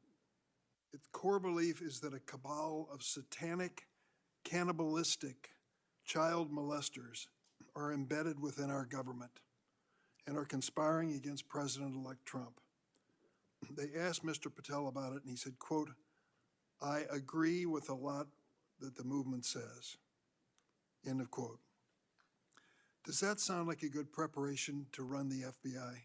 Senator, I don't know anything about, I had heard of QAnon, but I've never heard that definition attached to it at all. You're going to have to ask Mr. Patel about those statements. We will. And I'll tell you, until we get answers to those questions, I don't know many people on this side of the table will give him an unequivocal endorsement. This and his enemies list, what he calls his government gangsters, this is what you expect of Stasi. This is what you expect of secret police. It is not what you expect of justice in America as you've even described it at the table today. So I would say this unequivocal support of Mr. Patel should at least have some reservation until he explains some of these outrageous positions he has taken. I look forward to hearing his testimony about QAnon in front of this committee. You will. Let me say another word about January 6th and what happened. We lived through it, many of us. We'll never forget it. To think that the United States of America's Capitol building was desecrated by an insurrectionist mob that came in and did horrible things, particularly to our police force, that keeps you safe as you sit there and keeps us safe every single day. Over 100 of them were attacked by these demonstrators. One, Kenneth Bonowitz, a member of the so-called Proud Boys, another alt-right group, assaulted at least 6 officers, placed one in a chokehold and lifted him up by the neck. Bonowitz injured one officer so severely he had to retire. Kyle Fitzsimmons, convicted for 5 separate assaults against law enforcement, including one that caused a career-ending and life-altering injury to U.S. Capitol Police Sergeant Aquilino Ganell. Can you understand why when Donald Trump says, the day I am inaugurated as president, I will issue a blanket pardon to these, quote, political prisoners? We view this with an outrage on our side. These men and women risk their lives for us every day, and they almost died. Some of them did die in the course of this attack. Why aren't we treating them as such, and why do you have to reserve judgment? Vice President Vance didn't when he was asked this week. He said pardon should not be extended to those who were guilty of violence against policemen. Yeah, and Senator, I do not agree with violence against anyone, but especially police officers. And every time I've been walking through these halls, meeting with all of you, the men and women of the Capitol Police Department are incredible. They do a great job. They deserve to be safe.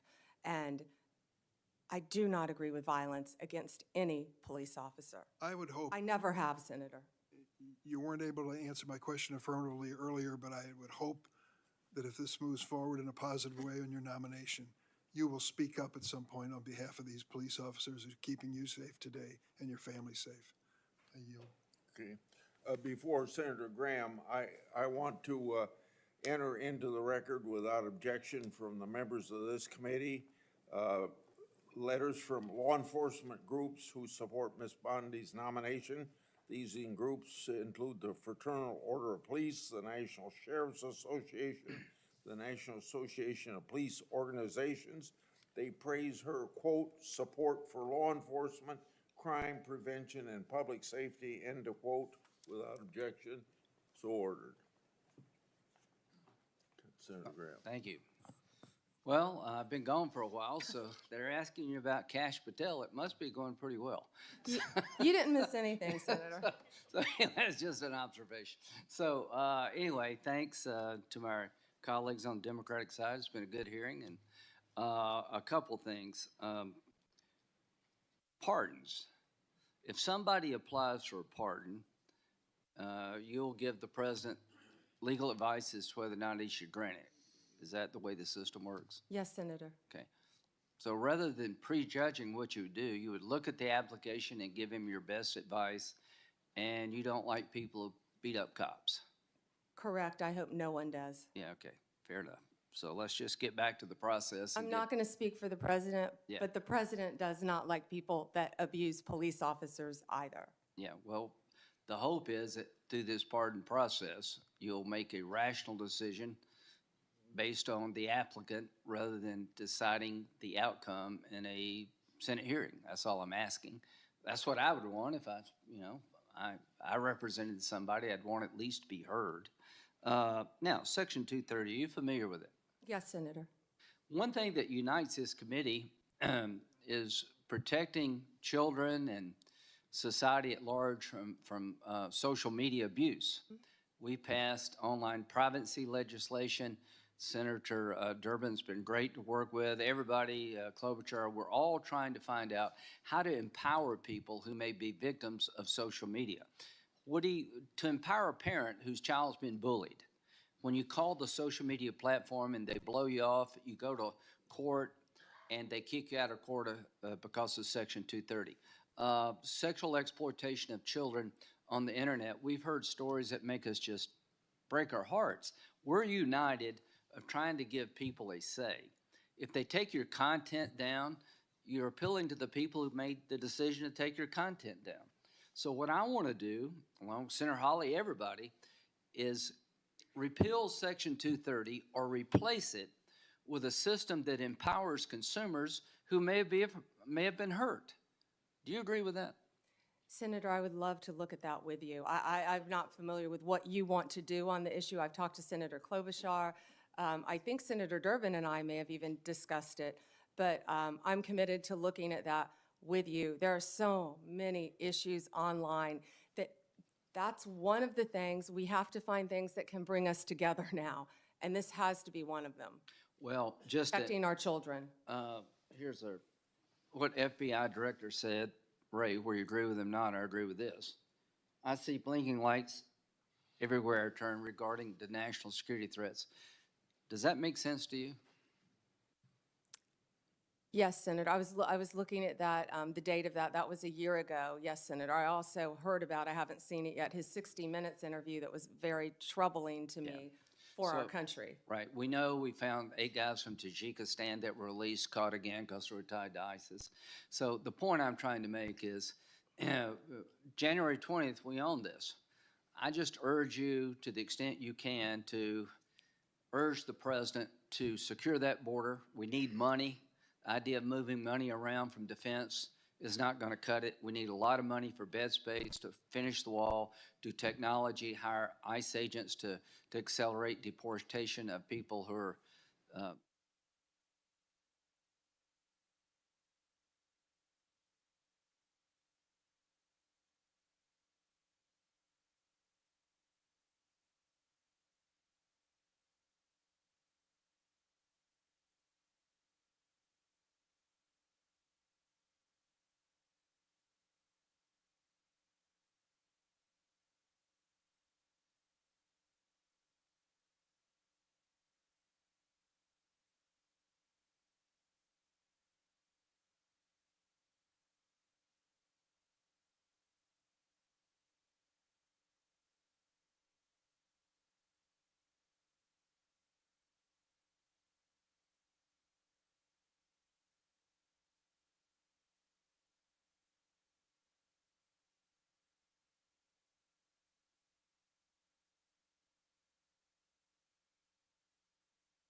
Resources Division that has things like, for instance, a methane task force that big polluters who spent big money to get President Trump reelected don't like.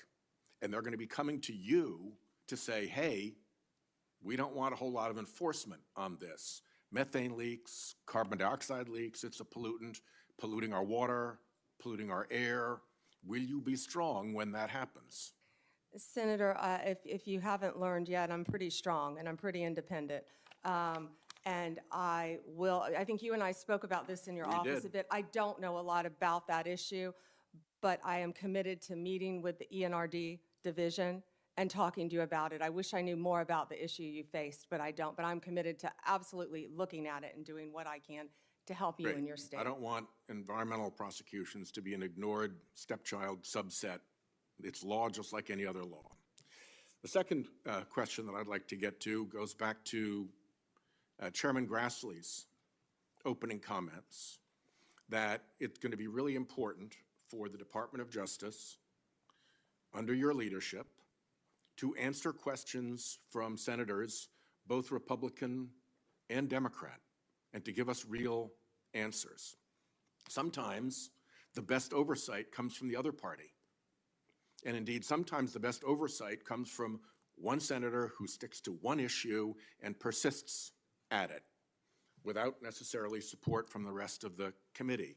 And that oversight has been really consequential in the past, and it's really important. So Chairman Grassley has been very good about trying to enforce that rule. And I want to tell you just a quick story about something that went the wrong way, I believe. Crossfire Hurricane was mentioned by Senator Graham. There was a committee investigation into Crossfire Hurricane. During that Crossfire Hurricane investigation, box loads of material was provided by the department and the Bureau to Senate Republicans. They got files, they got investigative reports, they got internal memos, they got stuff that would not be FOIA-able. They really were able to do a deep dive because they got everything they asked for, even stuff that the FBI would ordinarily not produce. That was happening on that side of the aisle. For me, I had questions about Justice Kavanaugh's supplemental background investigation. And I asked for things like, what is the Department of Justice policy for how tip lines work? That's a FOIA-able question. I didn't get a single piece of paper. I asked for things like, what are the ground rules for investigations of supplemental background investigations? I didn't get a single piece of paper.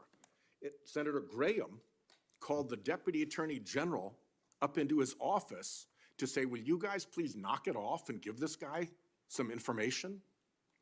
So, you know, I have lived the example of, if you're a Republican on this committee in a Republican administration, you get everything you ask for and more. And if you're a Democrat, you get zero. That was not a great moment for me and not a great moment for the department. And so I will take the chairman at his word that he wants the department to be responsive to requests from all of us. And I would ask you, will you be responsive to all of us, irrespective of our party affiliation, if we are asking legitimate questions that you have the power to answer? Senator, I think I've said that from the beginning. Yes, especially on Freedom of Information Act, I will follow the laws that apply to the Freedom of Information Act. I believe in that. I actually dealt with the public records when I was a state prosecutor. It's been so long ago, I'd forgotten about that. Yeah. So I handled all the public records. One just sort of point of order here. The FOIA, the Freedom of Information Act process is one thing. Anybody can get information under the Freedom of Information Act process. As senators, we should be able to do better than that. When we're doing worse than that, that's a sign that somebody's hiding something. When we're doing better than that, that's a good thing for congressional oversight. Thank you, Chairman. Thank you. Senator Tillis. Can we take a minute off Senator Schiff, since I'm joking? Since he took an extra minute, I'm joking. Yes, you can. You wanted to say something to Senator Schiff? No, sir, I asked if we could take a minute off Senator Schiff since Senator Whitehouse took an extra minute. I was teasing. I'm sorry. Okay. Senator Tillis. Thank you, Mr. Chairman. Ms. Bondi, I wanted to come back, and I'm glad I did, because I got another mark on my bingo card. QAnon came up. It's a little-known fact, but the so-called, I think I heard someone say that that's an organization, a cabal that has cannibalistic tendencies. I don't know if y'all know this. It's a well-documented fact that the so-called QAnon shaman is a vegetarian who actually had to be transferred to another prison to satisfy his dietary needs after being sentenced to 41 months in prison. So I don't know if all the QAnon people are cannibals, but it's a little bit absurd. I just wanted to add a little levity here and let y'all know I'm one mark away from hitting bingo. Yeah, but you know, it's important to talk about this, folks, because this is the part I don't like about the big committee. I love intellectual property subcommittee, because we don't get into this theater. But it's just absurd to think that, and it was mentioned in reference to a comment that Kash Patel made, who I spoke with earlier today. You know, it's just absurd to kind of throw that stuff out there. Does anybody honestly believe someone with a distinguished career like Kash Patel thinks that a cannibalistic cabal controlling the internals of government really exists? Let me give you an example why I resist that notion. I resist the notion that most of the members here, who all raise tens of millions of dollars through ActBlue, that has a subpage that only until Senator Butler finally told them to take it down, after I spent a year ranting about it, on their ActBlue, a subpage on ActBlue had the all caps are bastard subpage and fundraising drive. I came to this committee for a year and tried to encourage my members to say, this is absurd. So would it be fair for me to say that President Biden is embracing an organization that thinks all cops are bastards and you should have a fundraising run for 13.12 miles and protest outside of police departments and put pressure on them? Saying that President Trump or you or anybody else or somehow or Kash Patel have an allegiance, it's so absurd to think in a big hearing like this. We actually just talked about that we actually think someone of the stature and the experience that would come before this committee would actually think a bunch of people-eating cabals controlling the innards of government was real. That's just being, I get the theatrics, I get the marketing department thought it'd be really cool if it was said, but guys, that's not us at our best. And I just thought it was kind of funny that he's a vegetarian too. But I want to go back to, this is a narrative that people are going to force, and I'm going to trust you to do what you do as a prosecutor. Like you said earlier, you're going to examine the facts of a case. You're going to give the president your best advice. If you, I cannot believe if there is compelling evidence that you as a prosecutor know that this person breached the Capitol and injured a police officer, that the president would even ask you to consider it, and I certainly can't imagine you recommending that they move forward. It's a hypothetical. I don't want you to respond to it, but your track record as a prosecutor would suggest otherwise. Last question. You mentioned that when you were dealing with some of the opioid challenge, I think it was opiates, Oxycontin, I believe you mentioned, that you went up against your own party or you got some pushback from your own party. Would you explain how you have looked at your party and done the courageous thing of speaking truth to them? Oh, I remember when that started. Several of my former colleagues are behind me. They're probably smiling, but I remember when that started, I said, "Ooh, I'll never get elected to a second term," because yes, I fought for what I believed in based on meeting these victims' families and seeing the need, and I fought the industry. Whew, that was a big industry. And you were in an elected position. And the doctors. You were in an elected position with a lot of people with a target on you, and you stood firm. Thank you. More than once, Senator. Thank you. Senator Coons. Thank you, Chairman Grassley. Attorney General Bondi, in our previous conversation, we talked about criminal justice reform, and in particular, your contribution to the enactment of the First Step Act in the previous Trump administration. And I just want to talk with you about a couple of bipartisan initiatives in this area. Senators Cornyn, Lee, Durbin, Tillis, Booker, and I have introduced a bipartisan bill called the Safer Supervision Act. It focuses on the fact that federal probation officers have a massive caseload, often more than 100 folks they are supposed to be closely supervising. And this bill would work on focusing supervised release resources on those who really need it and creating positive incentives for those who are willing and able to be rehabilitated and leave prison much less likely to reoffend. What's your experience about the need to support people when they get out of prison and to provide them with positive incentives rather than just leaving them to their own free will and the very high likelihood they may reoffend and thus violate public safety concerns? Yeah, and Senator Coons, that's why reentry, we call it, halfway houses, what you need, Senator Welch, are so important because many people deserve to go to prison, but many people are going to get out of prison. And we don't want a revolving door. We want to do everything we can to make productive members of society. And when someone goes to prison, I mean, I saw this every day. You saw this as a revolving door. People get out, and first of all, I back up, we need drug programs. I could go on all, we need drug programs, more drug programs in our prison. We have to. Mental health, we would be here for another 2 days. We have to get more mental health in our prison system, counseling to help people. I think our local jails actually do a better job of it, at least in Florida, but we've got to work on that because when people get out, we expect them to do well. Many people don't even know how to go get a driver's license, yet we're telling you, go get a job, have a place to live. So we have to do everything we can to help. If I could move to the driver's license question. I've also led a bipartisan bill with Senator Wicker. Senator Grassley is also a co-sponsor. It's called the Driving for Opportunity Act.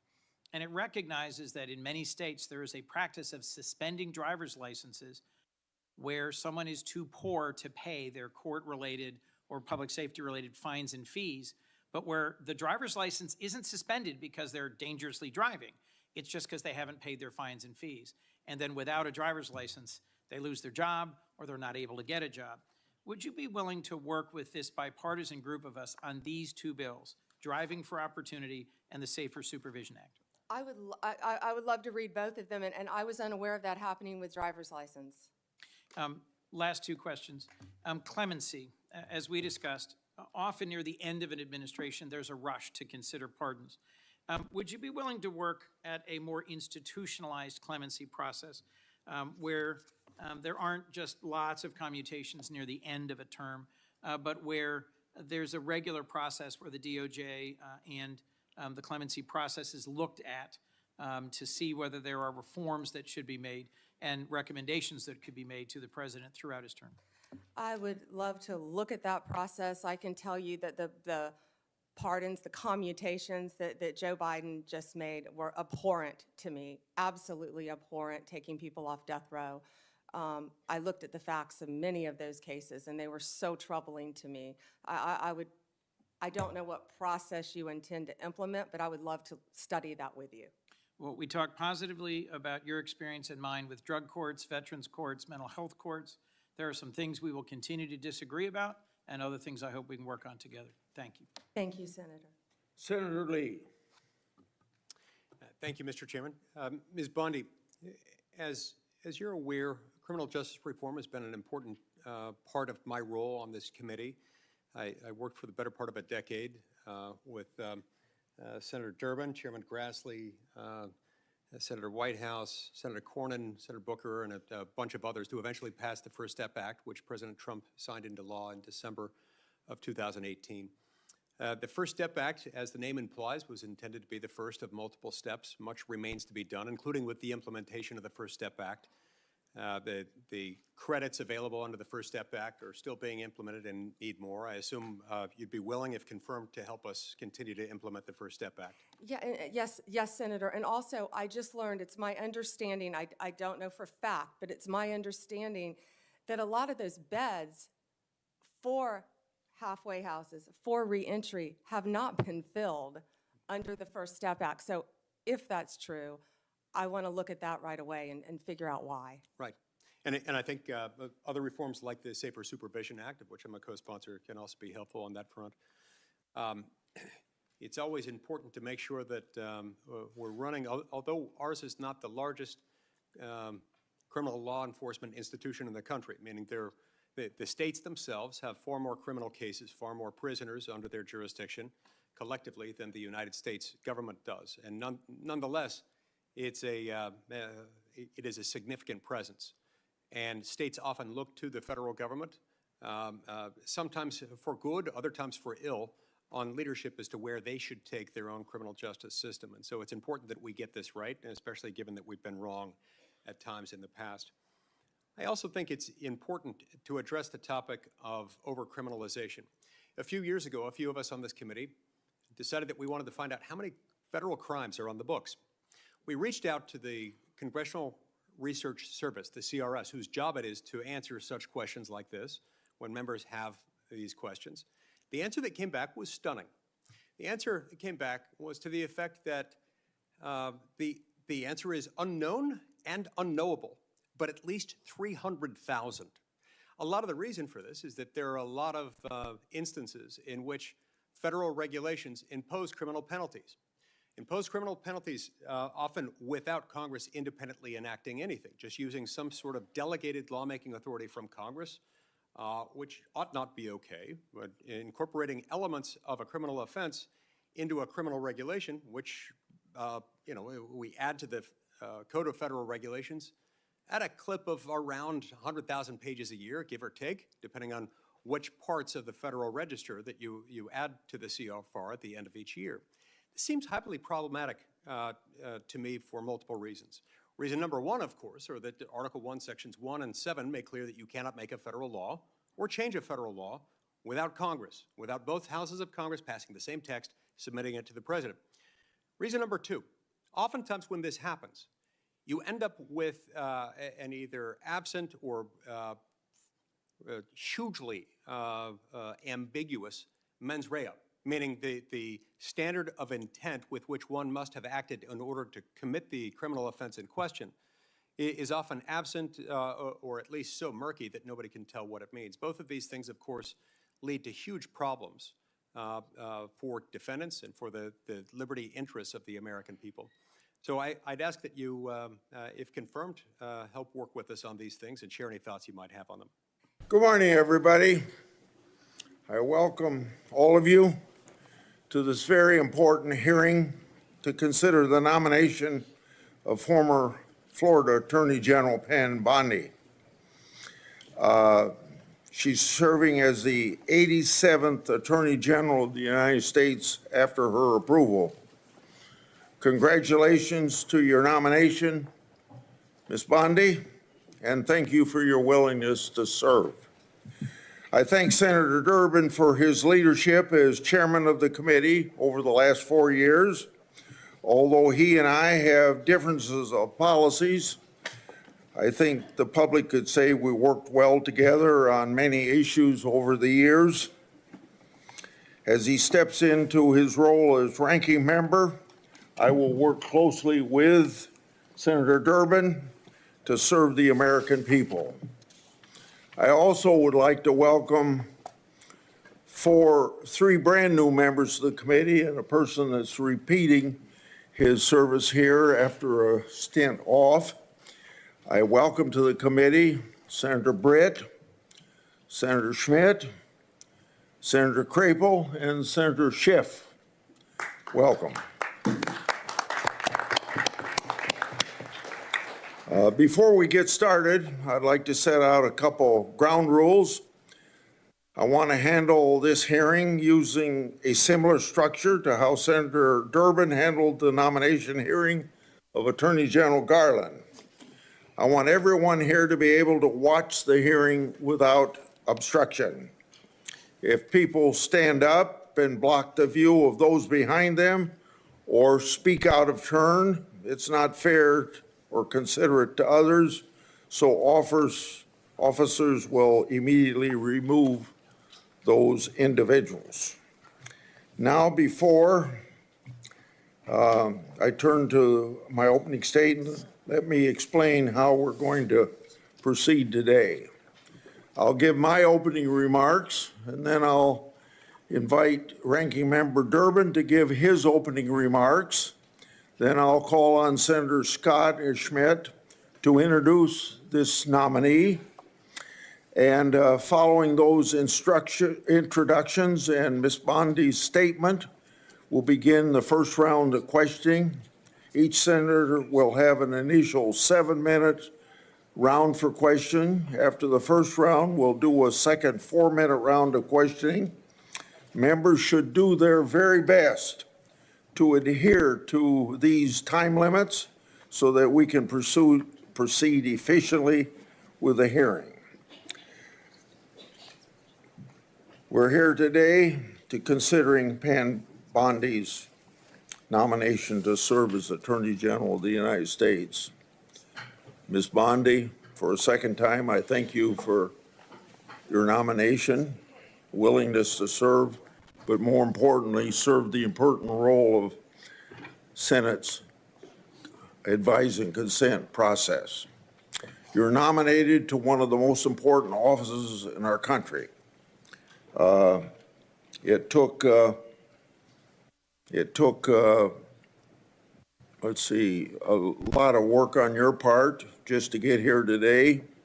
The more than 14,000 pages of records, hundreds of hours of media files, and more than 3,400 responsive entries you disclosed to this committee are a testament to your long career in public eye and your cooperation with this committee.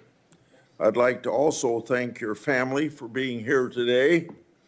I know that many of them have traveled some distance to celebrate with you. I'd like to explain and expect that Ms. Bondi be treated fairly. During Attorney General Garland's confirmation hearing, Republicans treated him with respect.